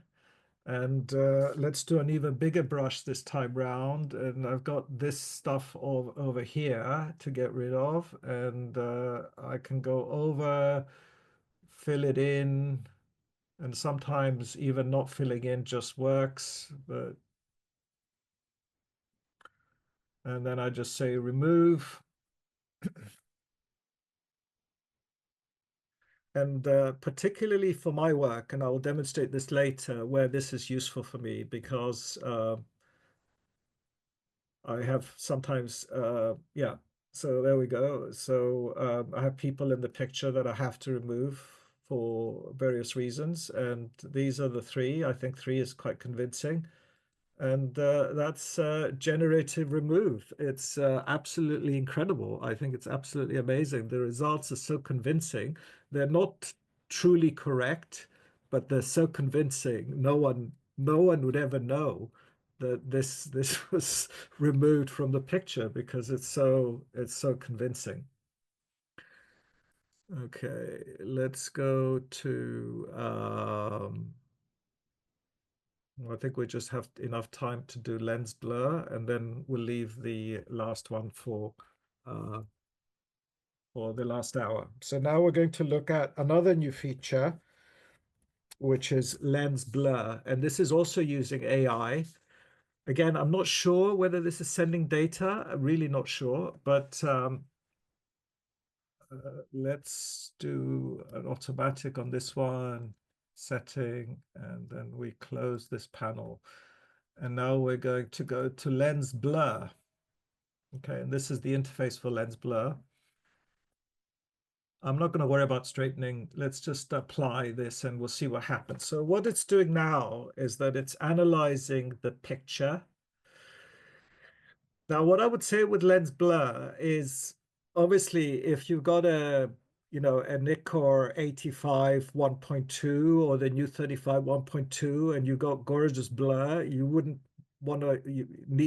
need to use this, and you wouldn't want to use this anyway. But if you've taken pictures at relatively small apertures where you've got wide depth of field, and you want to limit the depth of field or create a simulation of what it would look like with a wider aperture, then this is your tool. So as this is standard, just to explain the interface, we've got the blur amount at the top. We have a bokeh tool in the middle, so you can determine how the bokeh actually looks. I have to say, I can't really demonstrate this because I don't have any pictures that have point colors, point lit objects in the background, which would they become blobs in bokeh. So it's very difficult to demonstrate this, and this affects the out of focus light sources, and there's a boost as well at the bottom. So this adjusts the brightness of the out of focus light sources. So I'm not really going to demonstrate this. And this is the focus range. So what I'm going to do is let's blur this a bit more, apply a bit of more blur. And as a way to demonstrate this, you see at the moment, we've got it on the mode, which is like an autofocus mode where it's automatically focusing on something. But if I select the target mode and I click on something that's near me, right, what you see, and I hope you're seeing this, you see the background is blurrier, is more blurred than it was before. And if I go to 100% blur, then the background will be even more blurred. Okay. And what we can do here is, first of all, if I click on visualize depth, it shows us in color. So you see the colors that you see on the interface match what we see here. So yellow is closer to us. The orange purples are the middle area, and we actually focused on that area because that's our focus range. And in the distance, we have the darker parts of the image. So visualize just helps you to visually see what goes on. And what you can also do is you can change the focus range. So now it's focused on the front here. If I move it to the middle, it's more focused on the paella. If I move it in the middle, it's going to focus on the guy. Actually, we're here now somewhere. If I go towards the end, it's going to be more focused out here. Okay. And you can also adjust the amount of focus. So you can have a thinner plane of focus, if you like, as if you used a wide, very wide 1.2, 1.8 type lens. Um, or you go back to this setting, which is the automatic setting, which is analyzing and determining where it should focus on and does this automatically for you. So that's lens blur. Now I'm going to show you one other example. And this is a picture I shot in Italy, a royal palace very near Turin. And I'm going to go through my typical workflow here. No need to do lens corrections because this is a 24-120 and we do automatic. And what I'd like to do here is I'm going to use generative AI just to get rid of this person here because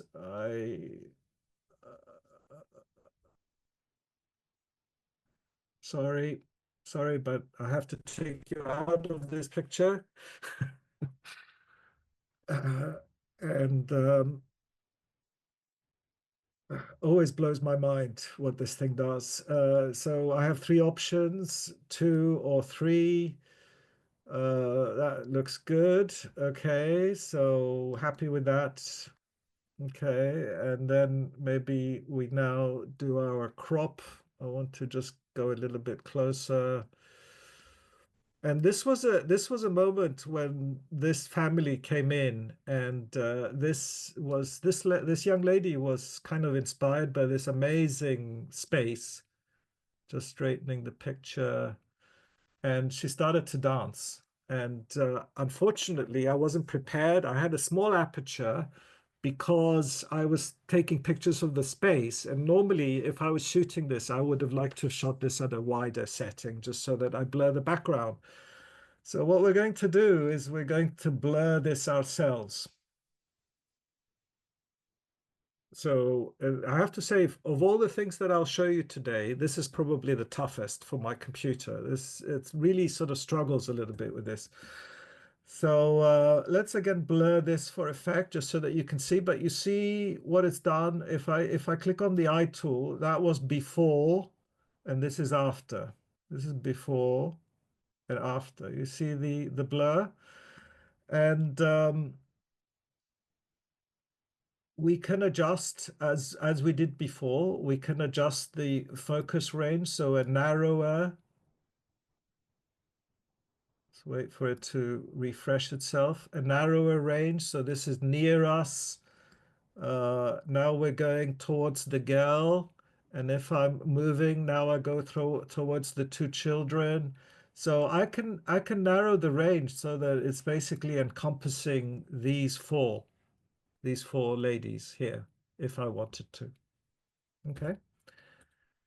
And the only other thing to show you here is there is a brush refinement tool. And if we go close to the subjects, you'll see that again, if you overdo this, they look a bit like a cutout because I've done so much blur. So I should have maybe done a little bit less. But you'll see that she's actually holding an iPhone here, but the mask that was created automatically um, um, was basically removed. So here we can decide on our brush whether I want to make that in focus or whether I want to make it blurred. So in this case, I want to focus. So I would go and just brush over that area, and you'll see that her iPhone is re-emerging because the computer thought that that was part of the background, not something that she was holding. And in the same way, if we go a little bit closer, let's go to 300%. you'll see that there's a few little mistakes here, here, and here. So in this case, you want to use blur. So you basically go in, and like I said to you before, this is really pushing my computer to its limits because it's kind of having to reprocess this information. But basically, wherever you got mistakes like that, you can basically go with the blur tool and you can correct them. The same here.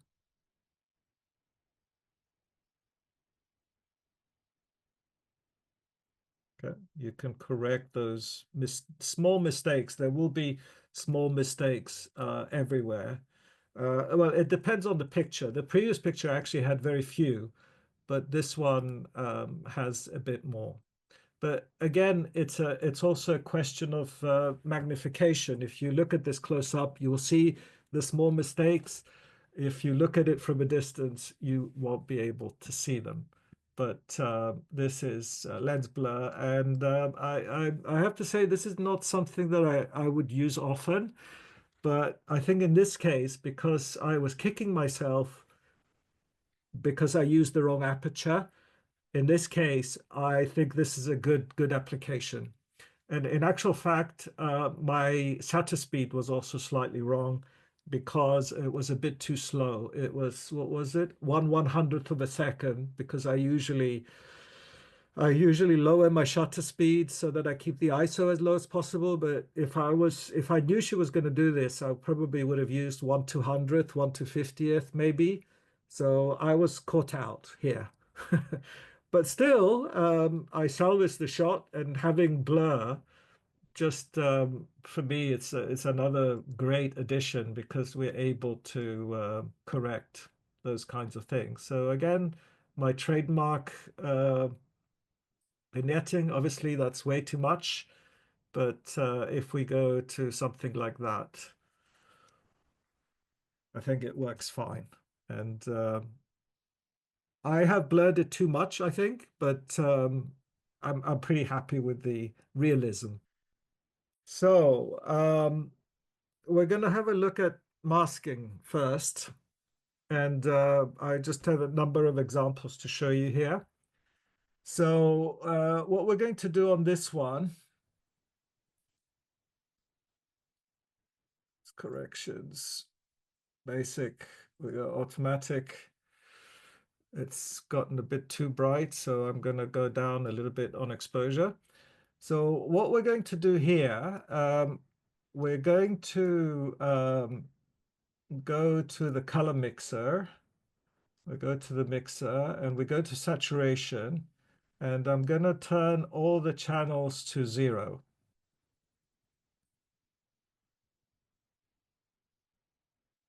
So if you do that, that's basically created a uh, black and white image. Okay. So this was always one of my favorite demos actually in the old Lightroom. So I'm going to use for the first time my mask tools, and the mask tools are the rightmost icon in the tool palette. So it's the fifth.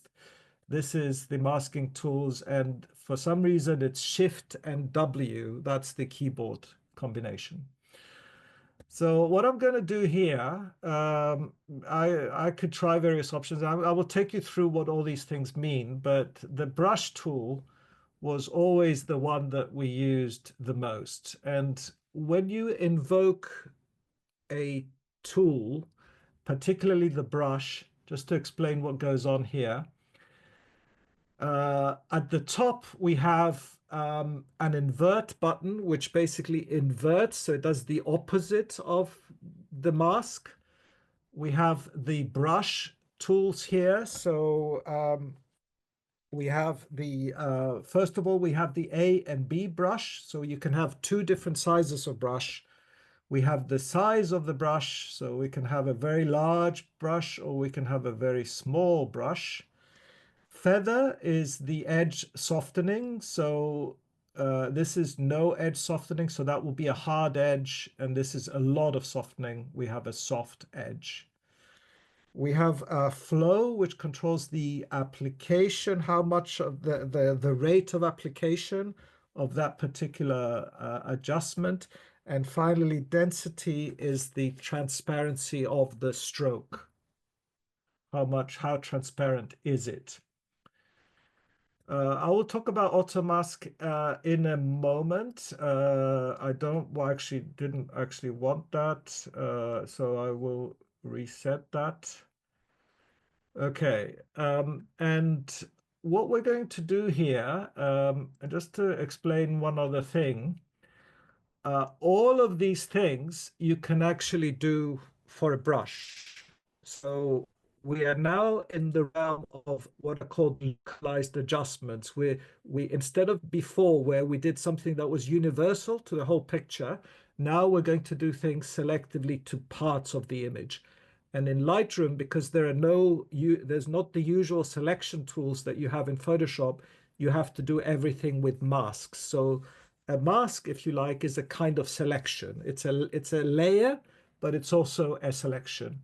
And all of these things, the tone controls, exposure, contrast, whatever, the color tools that we discussed, uh, the point color. So you have the same thing that I showed you. Point color is available now within the masking tools. The tonal curve, where we have point curve, the RGB curves are available, the effects are available.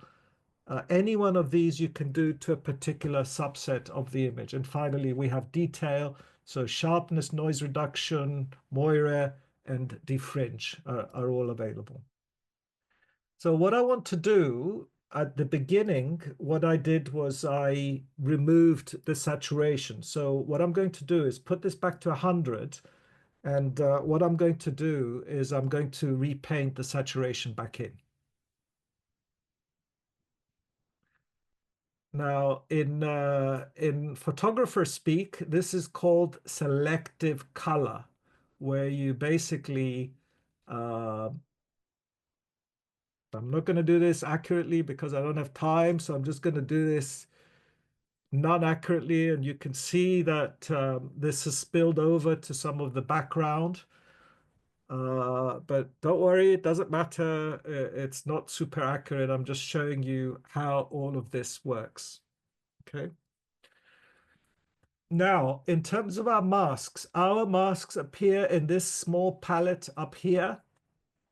And we can do things like we can remove the mask temporarily by clicking on the eye to see how it looks. And we also have this thing called show overlay. Show overlay. And it's got a green color, but if you want to change it to something else, the green works very well because it's a red flower, but it could be a blue, it could be whatever color. It helps you to visualize what you're doing, right? You can change the opacity of that mask, so that's low opacity, high opacity, but somewhere in the middle should be fine. And then at the bottom, you've got overlay shows the affected area. Okay, you could do unaffected, but it's less useful. The affected area is more useful. So as we get closer, you can see where I did a good job, right? And where I didn't do a good job, where the areas that I've missed. Yeah. Here we've got spillover. Now, I one other thing which is possible. Let's go to 66%. We go out a little bit. Yeah, here we've got a number of overlay modes. So now we're seeing the color overlay, which is the green, but we can say color overlay on black and white. We can say image on black and white, image on black. So again, you can see where my mask was good and where my mask was no good. You can see image on white. And probably, I think one of the most useful is white on black. So this gives me an idea of how good my mask was. Okay. Other tools here, show pins and tools. The pins are those pins that I showed you earlier when we did remove. So every mask has a small pin, which you can pick up and you can also move around. But the pin just shows you where a mask has been applied. And if there are any unselected mask pins, you can also keep that on as well. But we're going to go back to color overlay. Okay. Now, if I had more time, I would do this obviously more accurately, more correctly, and just zoom in and use a smaller brush to do all of those things. But let me just show you a correction. We'll just do a very quick correction. So I'll go back to 200% here. It's a bit too close. Let's go to 100%.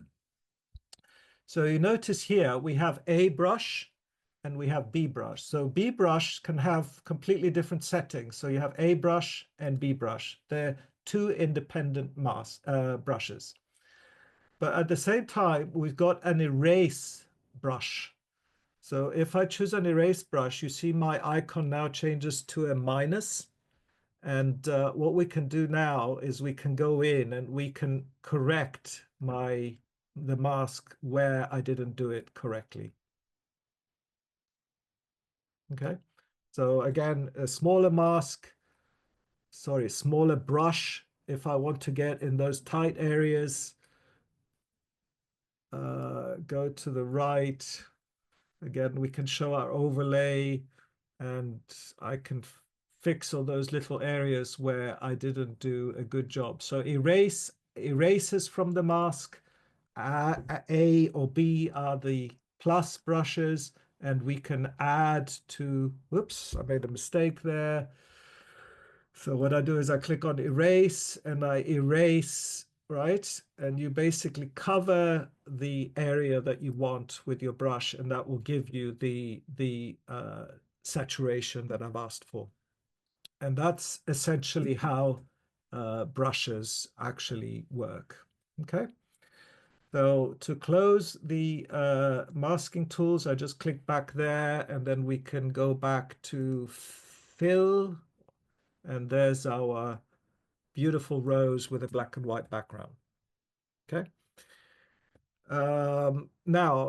If you we'll do colorizing in a moment, so I won't colorize this picture. So let's just now look at selections in a bit more detail.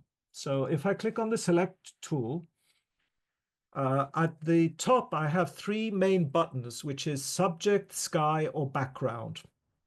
I also have an object tool, but what we could try, first of all, is seeing whether the software recognizes this as a subject. So it's done a pretty good job, but as you can see, it's missed the tail. So what we can do is we can click on this mask and we can add to the mask, and we can say add with a brush. So now I can go in and I can add the tail, but it's quite laborious, right? So one of the things that you'll see is there's always a better way. So you just got to maybe kind of think about which is the best option and try it. If it doesn't work, try another option. So we could now try the object mode, and the object mode gives us two options, a rectangle or just a selection. So the selection is basically just this.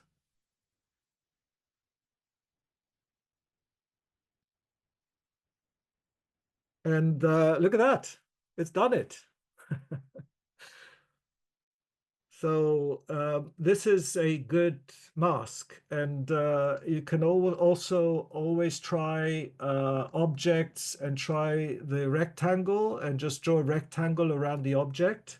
And it's smart enough to know that that's the object and it will select it.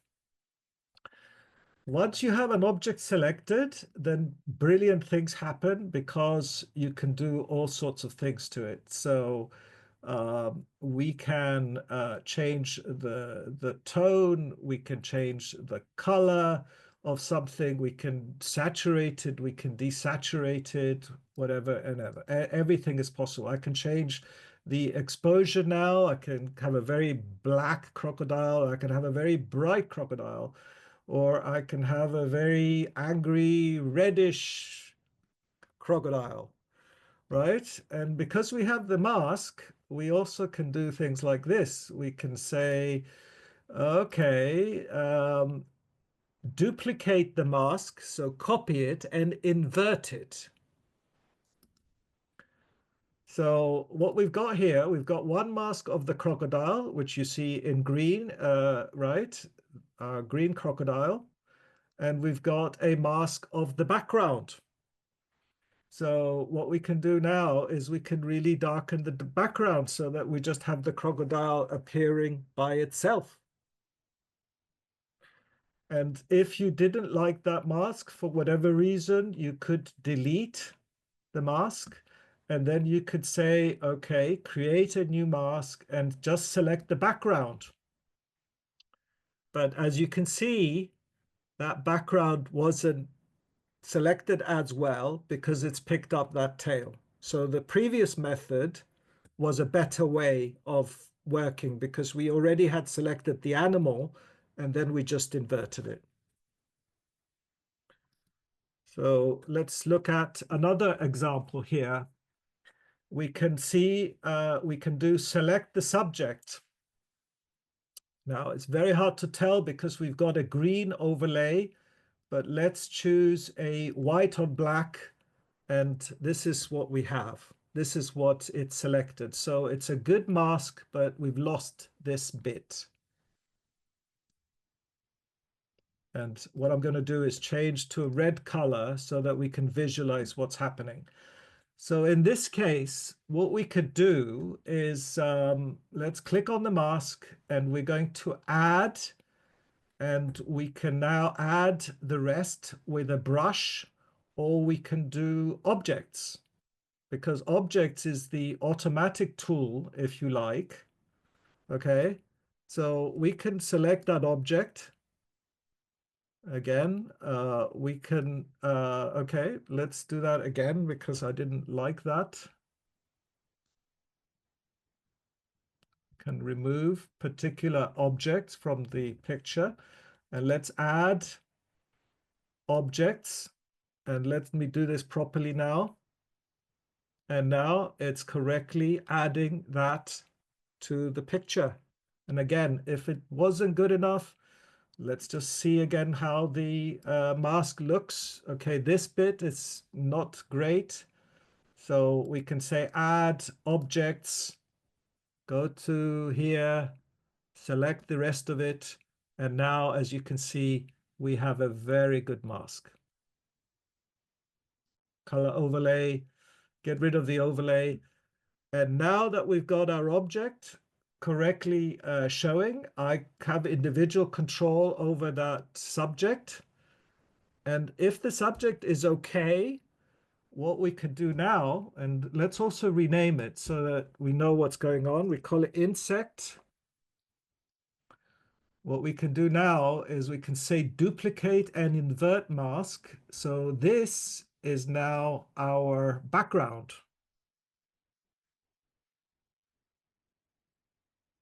Okay.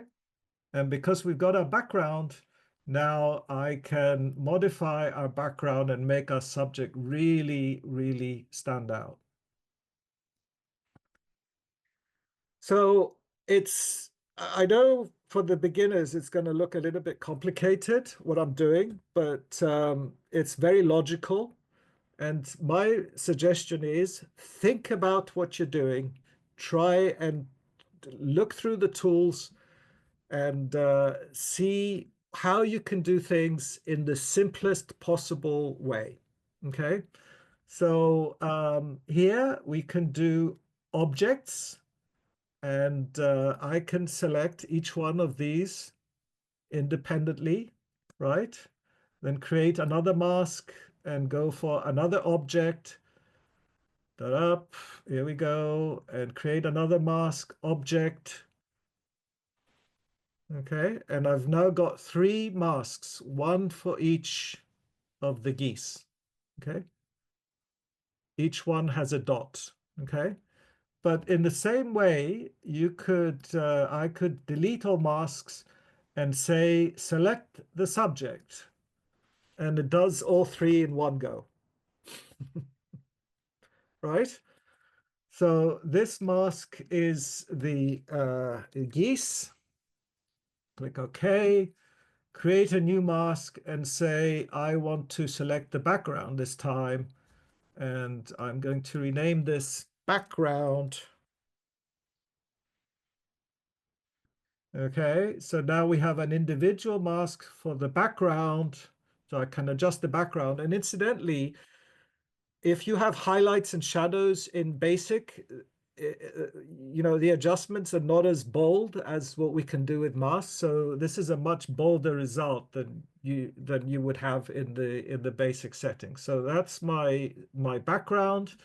And if I click on my geese, now I have control over my geese. So I can make them darker. I can make them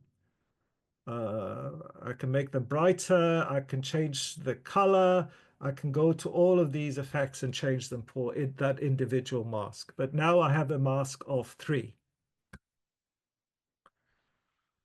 Another example. Okay, what we're going to do here is just straighten that horizon because I am a very fussy person. I really have to have my horizon straight. Okay, and let's see what the basic controls do. Okay, so now, yeah, let's try this. I want to darken the sky here. And because we've got controls over the whole picture now, the way I would do this is try the highlights. But you see, the highlights only goes to a certain point and it's not really dark enough. And if I darken the exposure, then everything gets dark. So that's not really what I want. So mask is going to help us here. Now, we could select the sky, but what it's done is that it's also selected the sails because it's a very similar color. So let's try a different way. So the normal way you would darken the sky is as if you used your Lee graduated filter and you would drag your filter over the image. Yeah. And then you would go to exposure here and you would darken the sky, right?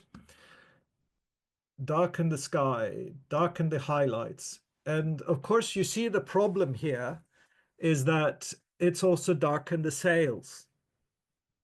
Big, big problem. So before we had the masking controls, there was a way in Lightroom, and this is how we did it, but the interface has changed slightly, but this is what we did before.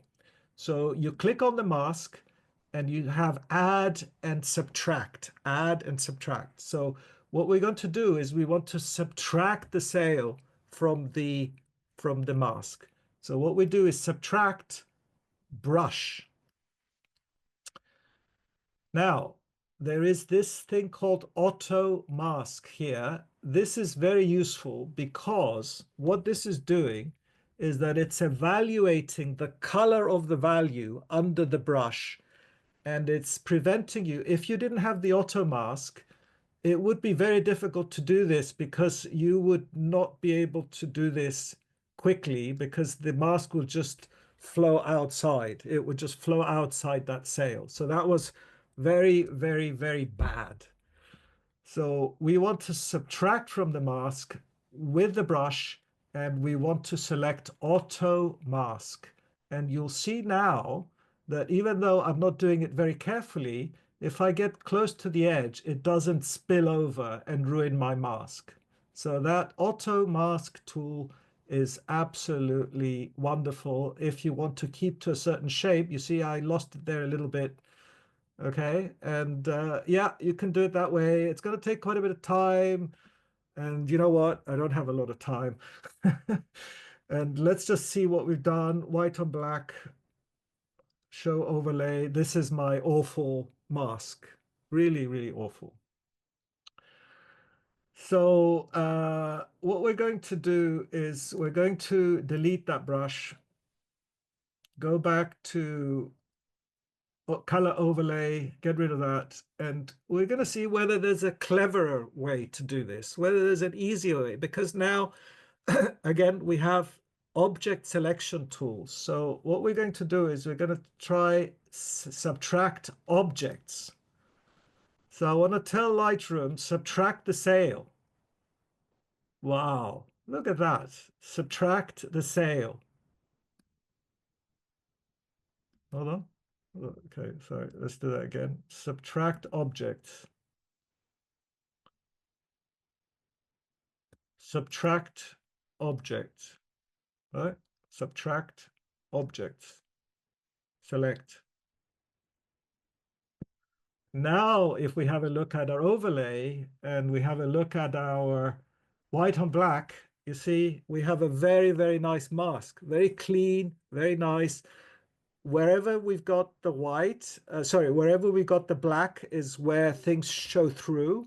Where we have the white is where we're having, or where our mask has the greatest effect. Okay, so now I can change the color temperature of the sky without worrying about the boats, right? I can create a new mask with just the boats, right? And what I can do is I can create a new linear gradient from the bottom. And now I can determine the color of the water. And if I want to move it a little bit higher so that they reflect on the boats, there we go. So one mask for the water and another mask for the sky. So another sort of demonstration to show how the tools work together. You need to think about what you're doing and you know, visualize what the masks will do. And when we get to people, right, this is what we did before. Do you remember we did an adaptive mask on this person? This is the mask that's actually showing. So it's created a mask for her face. But what I'm going to do is I'm going to delete all masks and we're going to start from the beginning on this. So what Lightroom has done is just by invoking the mask, it says, okay, I've got a person in the picture. I can see person one.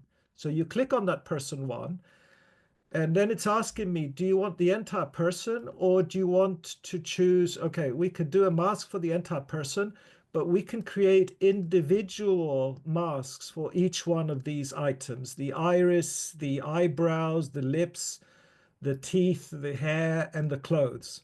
And now it's going to create 9 separate masks. And when I create the mask, there it is. Okay.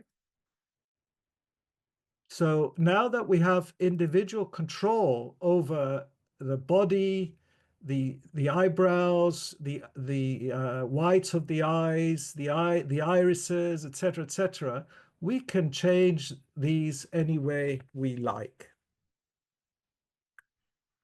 Now, what I would recommend if you're going to create your own presets, that you name the masks. Because when you name the masks, when you come to, so if we call this face skin, right? I'm not going to do all the others because I don't have time.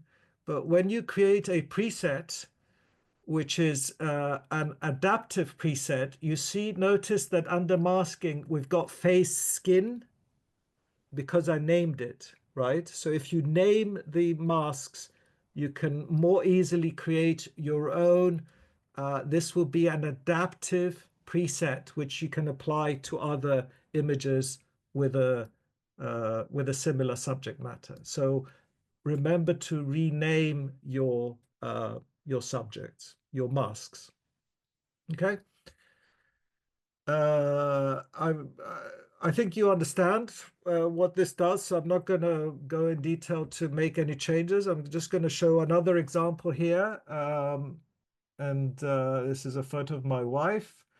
And it's got an awful white balance. So I'm going to correct the white balance by clicking on this white part of the image, and I'm going to do an automatic. And then we're going to go to lens corrections and enable profile corrections. And you see the difference that that makes. Okay, so let's look at her. Okay, let's go to 100%. And we go to masks. And let's go to the navigator, and we just bring it up so we can see her face properly. And yes, in the old days, what we used to do is use the brush and just use auto mask and brush around her face to make a selection. But we don't have to do that anymore because it recognizes that there's a person. And in this case, what I'm going to do is I'm just going to do facial skin, and you see the mask that it's created. And I click on Create Mask. And now what we're going to do, just to show you one other feature, there are presets for all of these things here. And at the bottom, you get burn, dodge, iris enhance, soften skin light, and teeth whitening. So you can choose either of these here, but what they're in reality changing is these things here. So it's texture, clarity. So let's see what happens.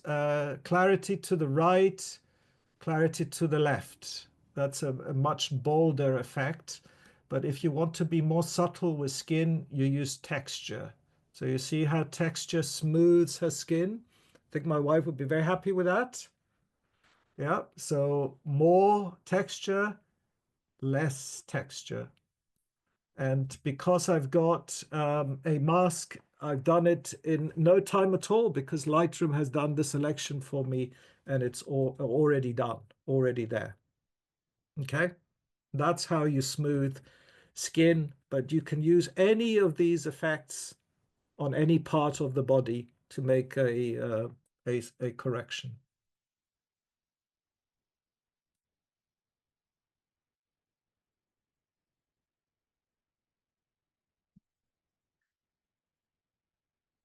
Straighten it. Again, automatic. I really want a nice dark sky for here, really dark sky. And as you can see, I can't really do it within the basic panel. So we're going to have to do this with masks. Let's check my lens corrections. Okay, done. So what should we do here? Should we darken the sky? Let's darken the sky. So we click sky. It's done a very good job of selecting the sky, and let's rename it sky. Let's create another mask, duplicate and invert. So this has captured the church and the foreground. So we're going to call this rename, and this is the background.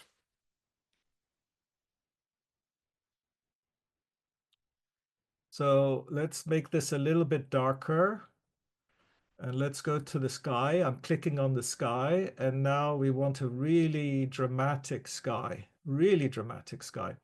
Now you'll notice that if I overdo it, we have a problem with the mask up here. You see where we got a halo. So if you have an effect which is too pronounced, you will have halos, but we will fix that in a moment. So exposure, and I want to make this a nice sort of sunsetty look. There we go. And if the church is appearing too bright, I can click on my mask again and just go down a little bit. And there we go. Okay, now to correct the sky, as you can see here, if we look at our overlay and we look at white on black, well, it's very, very faint. So it might be okay. But if you wanted to correct it, what you would do is, in this case, no, click on the mask and say either subtract or add. I think we need to add with a brush. Okay.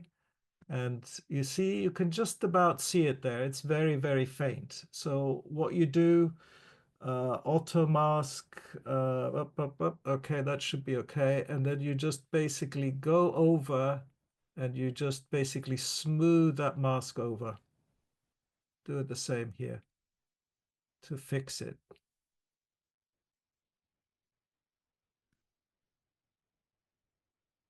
Okay, look again, get rid of the overlay.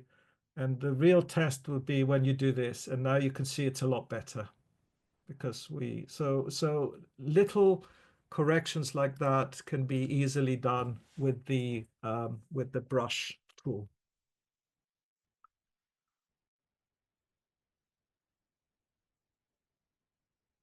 So again, straightening. Yep. Let's see what our settings are here. Way too bright, don't like it. Select the subject, selected the car. I can make an adjustment to the car, change the white balance, make it a little bit more colorful. Yep. Create a new mask, select the background. Yep. And then really darken the background to show the car. Right? I don't like the foreground. How do we fix the foreground? The easiest way is a linear gradient, just going up that way.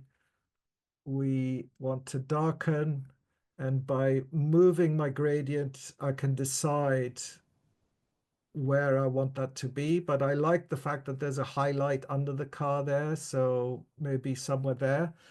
And there we have it. We have a more dramatic picture of an amazing car. Okay, a couple of more complex examples just to introduce a couple of extra things here. So first of all, lens corrections, it's on already, good. Automatic settings, a little bit too bright, we go there. Okay, we create a mask. So first of all, I want to get the sky. So it's detecting the people. So let's do a sky mask. So I rename and I have sky. And you'll see here, I have a bit of sky showing through the stadium, which is obviously not recognized. So to fix that problem, I need to go to add. And now with the brush, I can basically add a little bit of sky here, just so that we can see it. And if you don't do it well, and if you've got too much, what you can do is delete that brush, click again on add brush, and change the flow or the density. Yeah, so that, and obviously going a bit closer helps.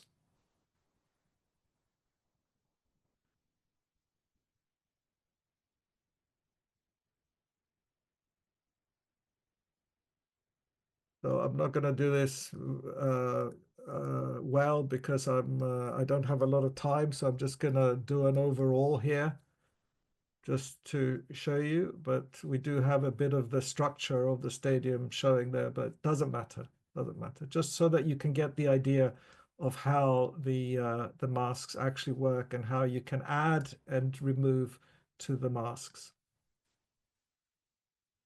Okay, that's okay. It will be fine. Okay, so that's our mask for the sky. Now let's create a new mask for the subjects. So we could say select subjects. Okay, and I rename this and I'll say couple. Whoop.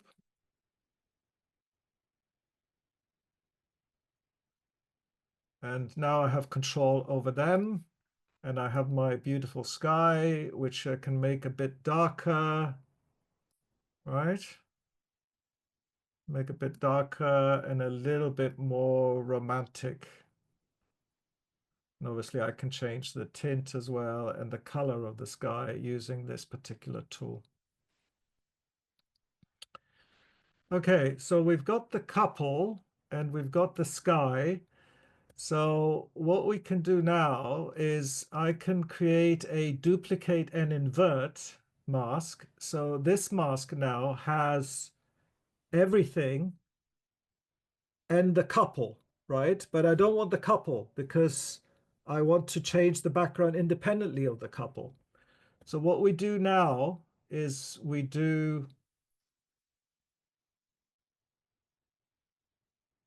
click on, sorry, we click on the mask, we subtract the subjects.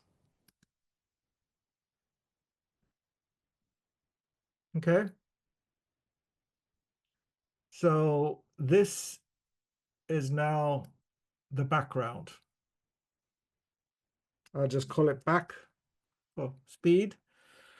So let's just check that we have the background. So we have a background selection. We have a sky selection. And we have a couple selection.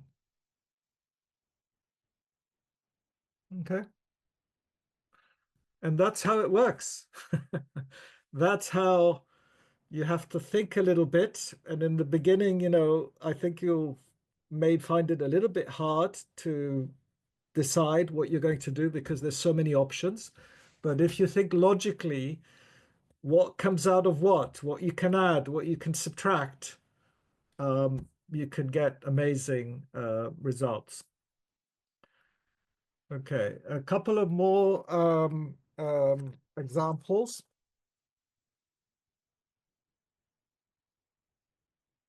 We're getting there. It's just two or three more examples, and we will finish masking.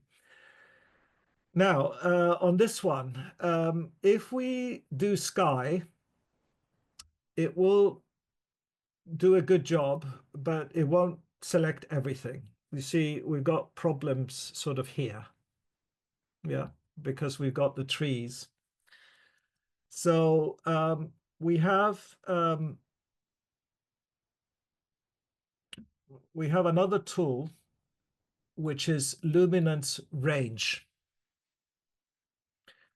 And now the software is inviting us with the color picker to select a range of luminance values. So this is called a luminance map, and this is luminance range. So we can see from the mask, which is in red, what's been selected well, the sky, and what areas have not been selected well. So what we've got here in the interface is we've got a tool that allows us to select the range of luminance values to actually use the mask with. So here, obviously, it's the opposite. It's not what we want. We want the sky. So it's obviously got to be somewhere to the right. And we have this, which is the fall off. So you see, as I move it to the left, it's beginning to pick up more of that background. And this is here, you see this is the range of values that are being picked up by the luminance range. So we don't want to pick this, right? And we want the fall off. So you basically choose your range first of all, and then the fall off so that you have every bit of the sky selected. Now, the only mistake here is the sign, which is not see-through.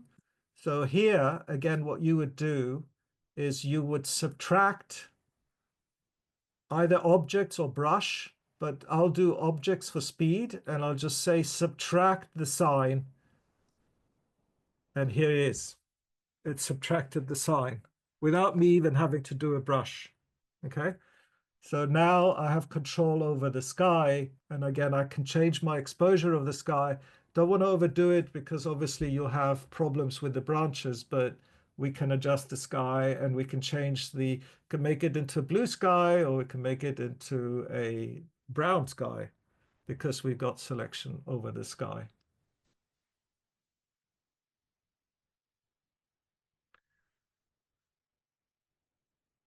Now, for this picture, I want to change the color of her t-shirt. She wore the wrong color t-shirt, so we want to change the t-shirt. So I'm going to introduce another interface element here. So we're going to do background. And in this case, let's just call it back so that we know what it is. And it's a little bit overexposed, that background, so I'm going to darken the background. And what I'm going to now do is create select the subject to select the subject matter. Now, I have two options here. I can either choose my point color, which I showed you earlier, to change the color of her shirt. But the other thing that we could do is we can say intersect mask with something else. And I'm just going to do it with a brush just so that you can actually see what happens. But when I use my brush, I've got a very bright red. So let's underexpose. So intersect basically means that when two elements intersect, that's the mask. Okay, that's what intersect actually does. So let me just look at what I've done here, and I want to remove that brush, delete brush one. So now we're back to where we were before, and I want to underexpose her slightly. So what we want to do now is we want to intersect this mask with a color range mask. So we have our color range mask, and what this is now asking us to do is to pick up the color. And you can pick up, believe, up to 5 points, or you can just drag over, and that will pick up the colors of that shirt. Okay.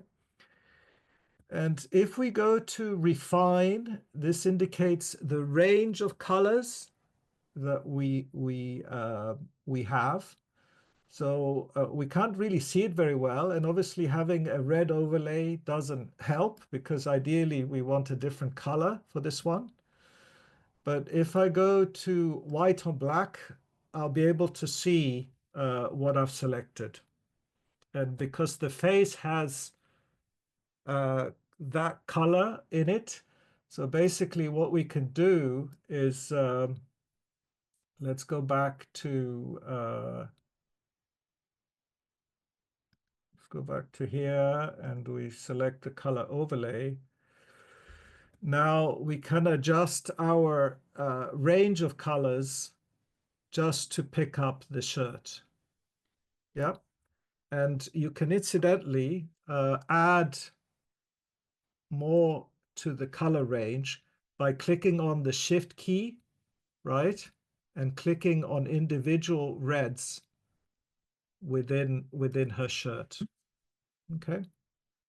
So let me just again have a look at what we've done here. So I do amount again just to see. And if we try and change the saturation, this should show us that we're now able to change the saturation of just the shirt. Interestingly, her nails are also changing color. Yeah, or we can go to colorize and we can choose a different shade of color and we can add that color, right, to her shirt to change the color. So that's intersect. Now for this one, I think I'll finish in about 10 minutes, so we're going to overrun slightly.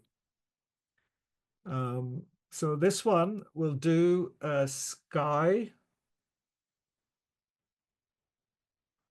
Now I have control over the sky, so let's call this sky. We want to maybe make the sky a little bit moodier. And now we have a problem, which is how we select the rest of the picture. I mean, I want to brighten these trees, brighten the exposure, maybe change the color of the water. So let's duplicate and invert. And I want to intersect this mask with either a color range or a luminance range. So luminance is good for bright areas. Color range is good for colors.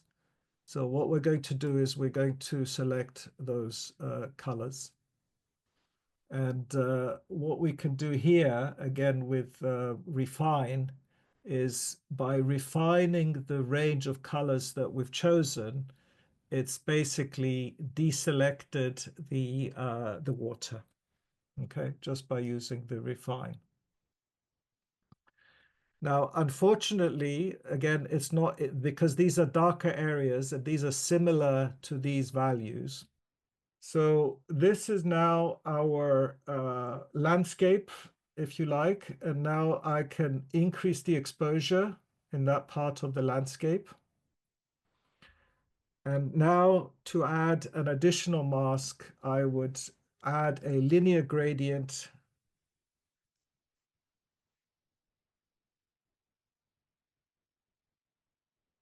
And you can angle it that way.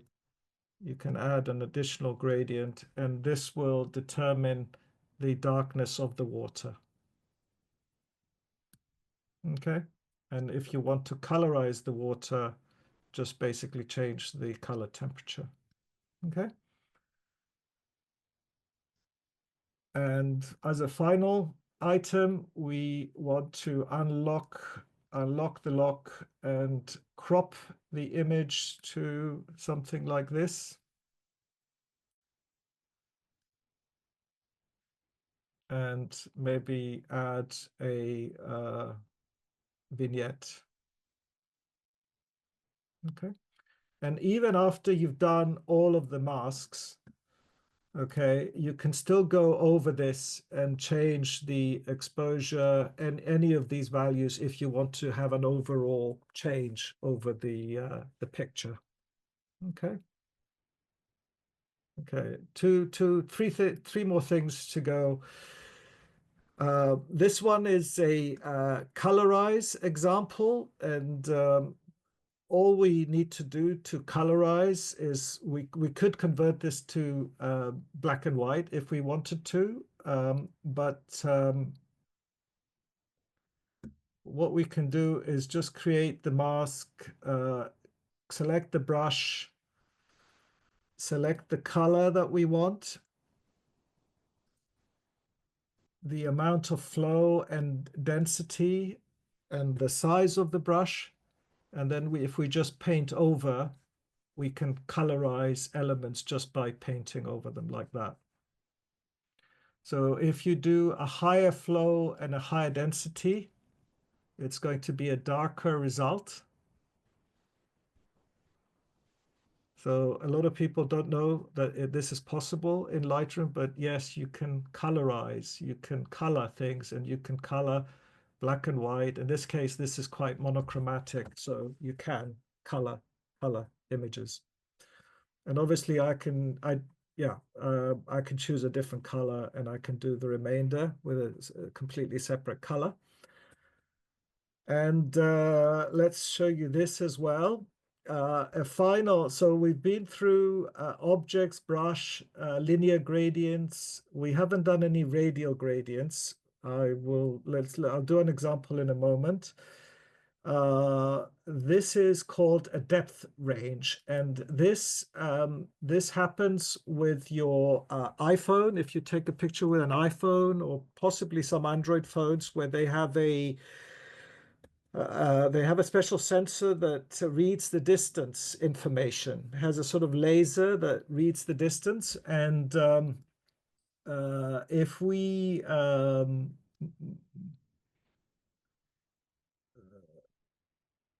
yeah. If we make the exposure a little bit less, hold on a second.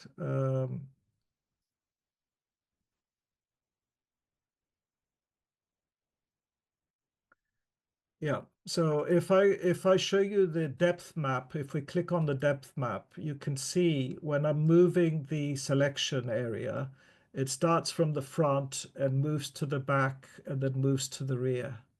So certain types of files, like HEIC files coming from a coming from an Apple iPhone, will have this depth information. And once you have this depth information, obviously you can do things to the picture because of that depth map. Okay. So that's depth map. I don't think this is something that you'll use often because your Nikon cameras don't have the ability to read depths. But with an iPhone, there is an extra channel there that tells Lightroom what is far and what is close. And you can use that to create your mask, which is a depth map. Now, let's just, I don't think I'm going to show you this because this is how we create a mask for the sky. But shall I do it? You have time to stay on? Okay, let's do it. So if I create a mask for the sky here, and I want the sky to be maybe a little bit darker and a little bit different than this, then this is my mask, and I will rename it to Sepia Sky or something like that, Sepia Sky. Okay. And what we can do now is if we go to our presets on the left-hand side, if I create a preset and I choose masking, you see the importance of naming things, Sepia Sky, and it's going to go in my user presets. And I'm going to call this my sepia sky preset. Create. Under user presets, we've got my sepia sky.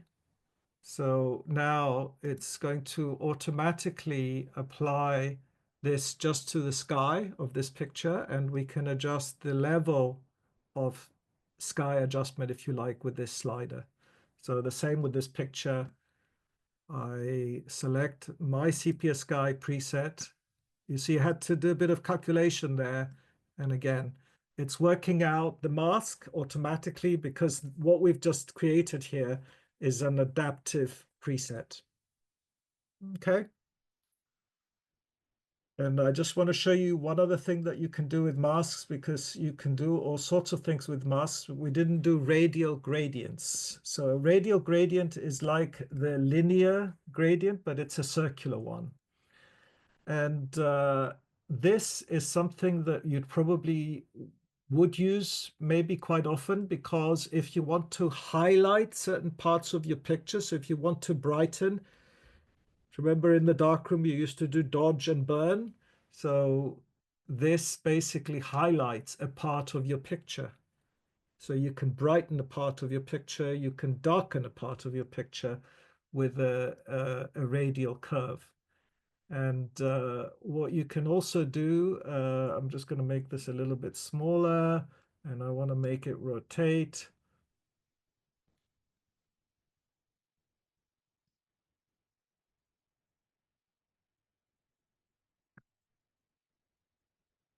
So you can create a beam of light. You can create a beam of light that shows like that. And you notice that underneath, of course, it might show certain aberrations in the picture. So you could go to detail here. And if you want to decrease the sharpness of that area, make it blurry, as if it was a sort of smoky auditorium, you can change the detail. You can do noise reduction just in that area. So the effects are just affected here, Moira and the fringe. But this is how you can add uh, you can add uh, different brightness values to a specific area of the picture. So if I want to make the audience brighter here, and obviously here I have no sky, I have no background, whatever. Again, I can create a mask, and then I can go to my exposure and I can brighten the audience with my mask, and I can move this mask anywhere I want in the picture. Yeah. So if I want to make the speaker, for example, darker, I can create a radial gradient over him. Yeah. Bring that over him where we've got a lot of brightness, and I can make a localized adjustment that just makes that area darker, just to sort of balance the exposure. And that's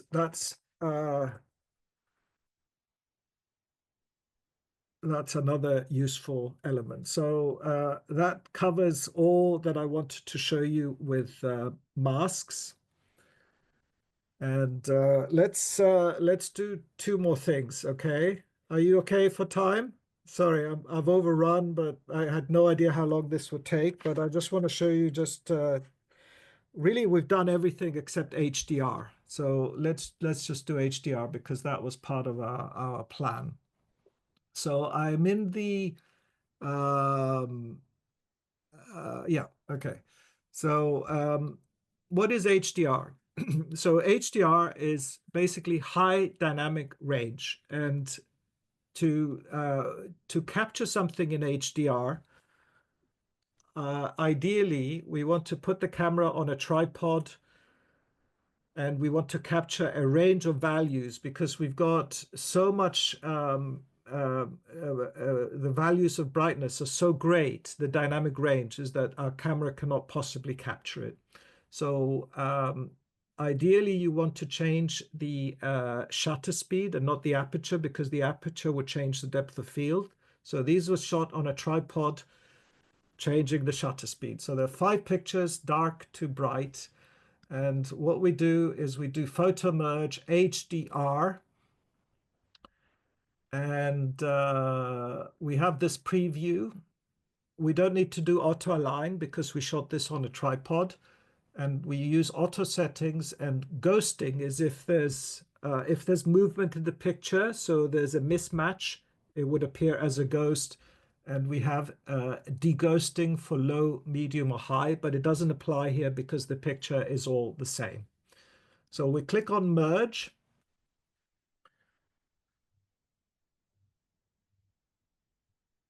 and that's a relatively quick operation. So we have a new HDR image, which is a DNG, which is created, and we go to develop, right?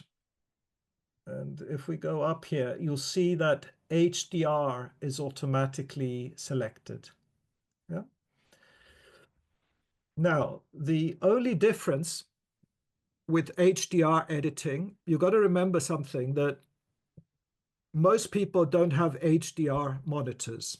Okay. If you have an Apple MacBook Pro, if you have Apple's very, very expensive HDR display, which costs about £6,000, you will be able to see the higher dynamic range of those values. But most people with a standard SDR, standard dynamic range display, will not be able to see the full range of values.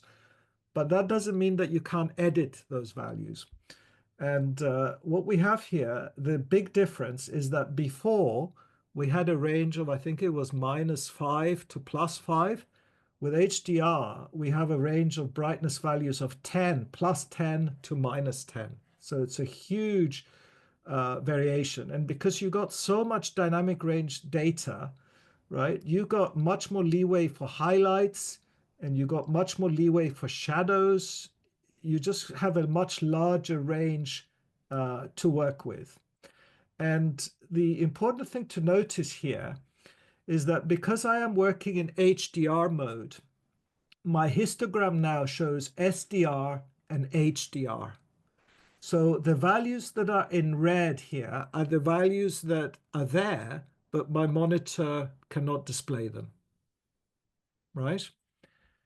And down here, you'll see a couple of other things. HDR limit, 4 stops.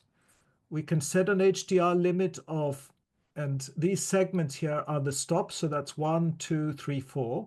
We can limit our HDR to 3 stops or limit it to 2 stops or 1 stop. Okay.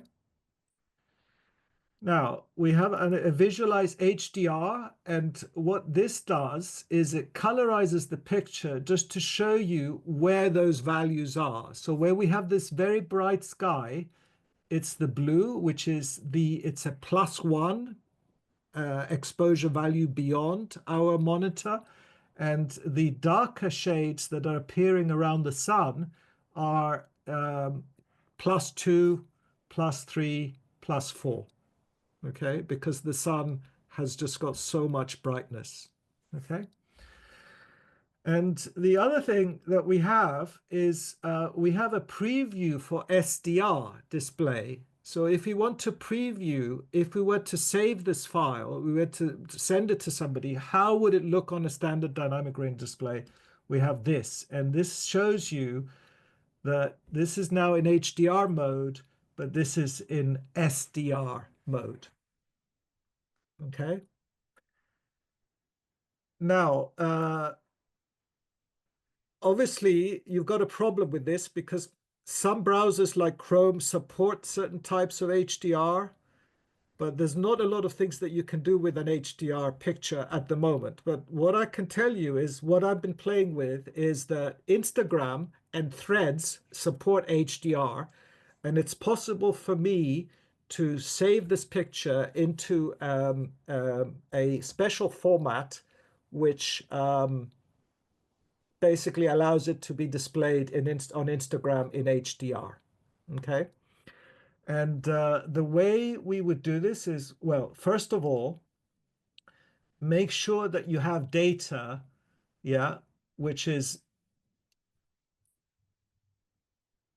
yeah, so obviously things like a night scene, things like a sunset would work very well. But make sure you have data information in the histogram in the HDR area. Otherwise, that would be extreme. Otherwise you won't see anything at all. And then what you do, once you've edited the picture, you go into Photo, Edit in Adobe Photoshop. So this is actually going to launch Photoshop on my computer.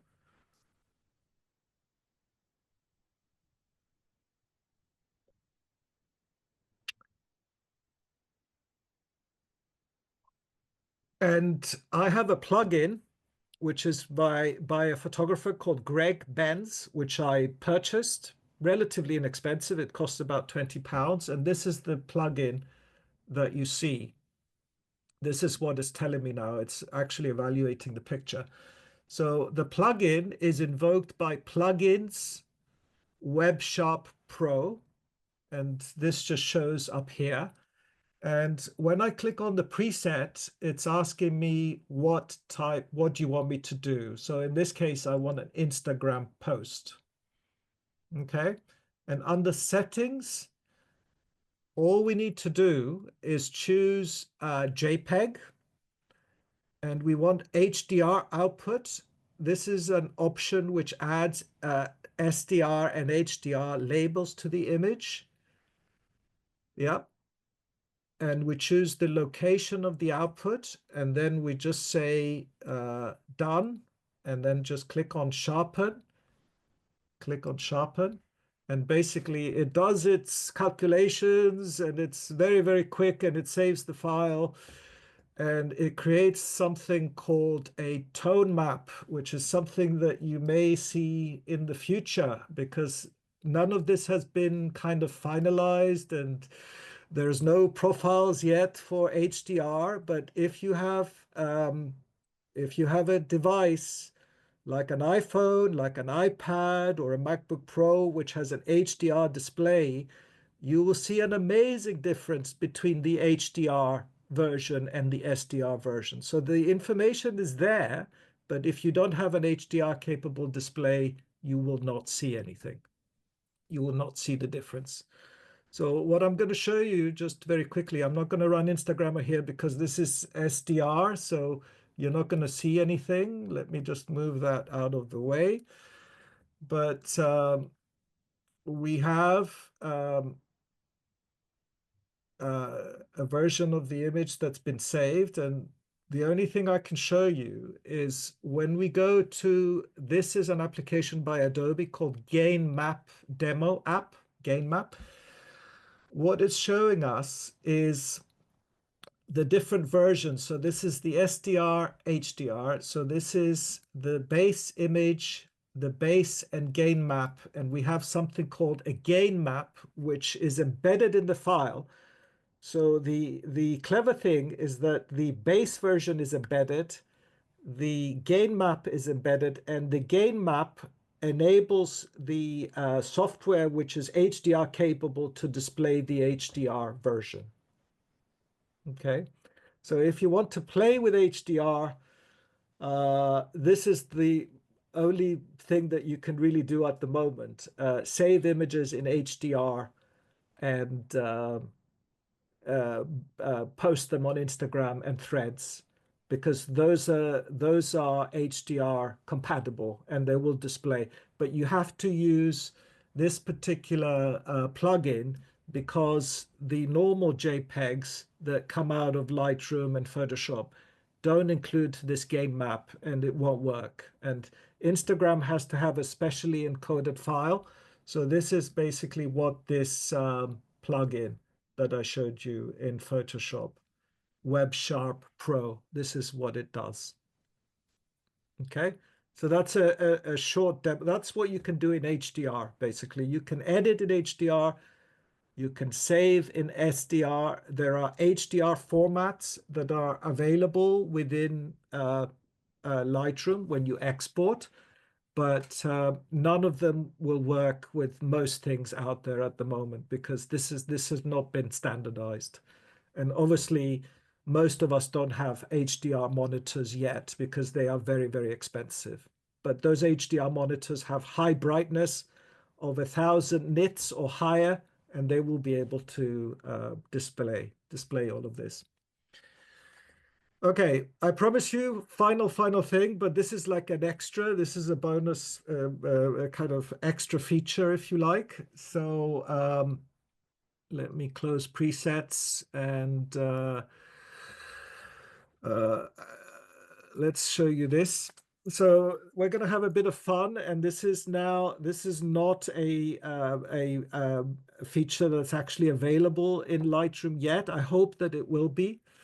But I'm going to show you a way you can basically expand a photograph within Lightroom using the generative feature, which is something that you would normally do in Photoshop. So I press Shift and I go down and I put the picture down a little bit. And this trick is basically I take a screenshot of the picture. So I do on the Mac, it's Command Shift 4. And now it's telling me what area do you want to capture in your screenshot. And I basically do something like that. And if we go back to the library now, I need to import that picture in my, so it's created a screenshot, which is here, right? I'll just enlarge it so you can see. There's my screenshot.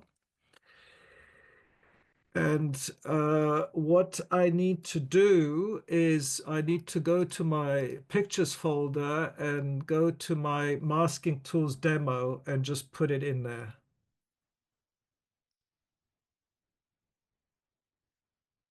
Okay. So let's go back to here. And I go to my demos masking tools, and now I synchronize my folder so that that picture can come in. So I synchronize, and there is that picture, which is recognized as being different than the others. It's not already imported. And here is the picture. Now, because my background is the same, I showed you the trick of changing the background to something else so that we can actually see the limits of our photograph. And that's our photograph. Okay, that's what we started off with. So now we're going to use generative remove, but it's going to do something different for us than we did before. So what I'm going to do is I'm going to tell it to fill this area.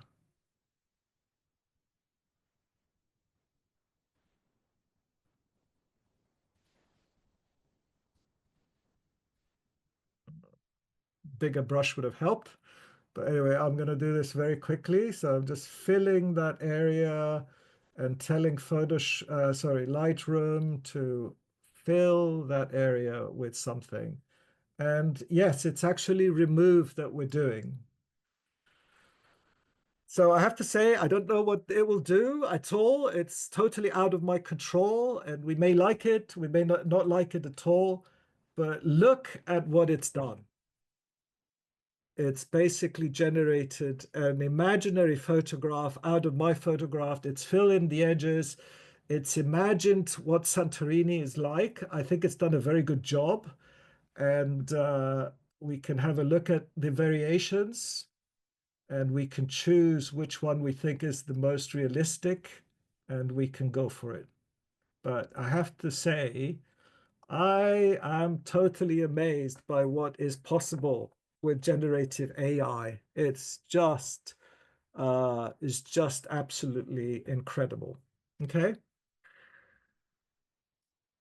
Yeah. So basically, in Photoshop, when you do generative expand, you can even tell it what you want it to generate. You can actually type, if you have Photoshop, you can actually tell it, I want this type of sky, I want this type of background, and it will generate it for you. But because Lightroom doesn't have that feature, what I've done is effectively taken a screenshot with an extra area and just told Lightroom to fill that area with something. But this is totally generated by AI. This is not something that I've done. And interestingly, every time I do this, I end up with something completely different. I think that just kind of this is amazing. I think this is just incredible. Okay, and just one final example. I This is a practical example of what I do. This is a virtual tour that I did of our area. So this is Hampstead Garden Suburb, and this is Central Square. The problem with panoramas is that because the camera takes a spherical view, which is what this is, it's two fish eyes basically, and they're merged together. Then inevitably, when I do the panorama, I am in the picture. And I also have workmen in the picture. So I need to be able to remove them. And when I did this 4 years ago, 3, 4 years ago, this didn't exist, all this technology that we have today. And I didn't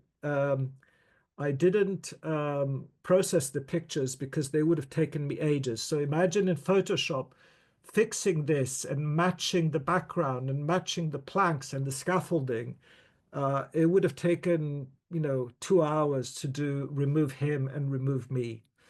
But basically, with generative AI, I just basically go over myself. You see, I'm holding my camera over that edge, and I basically tell it remove,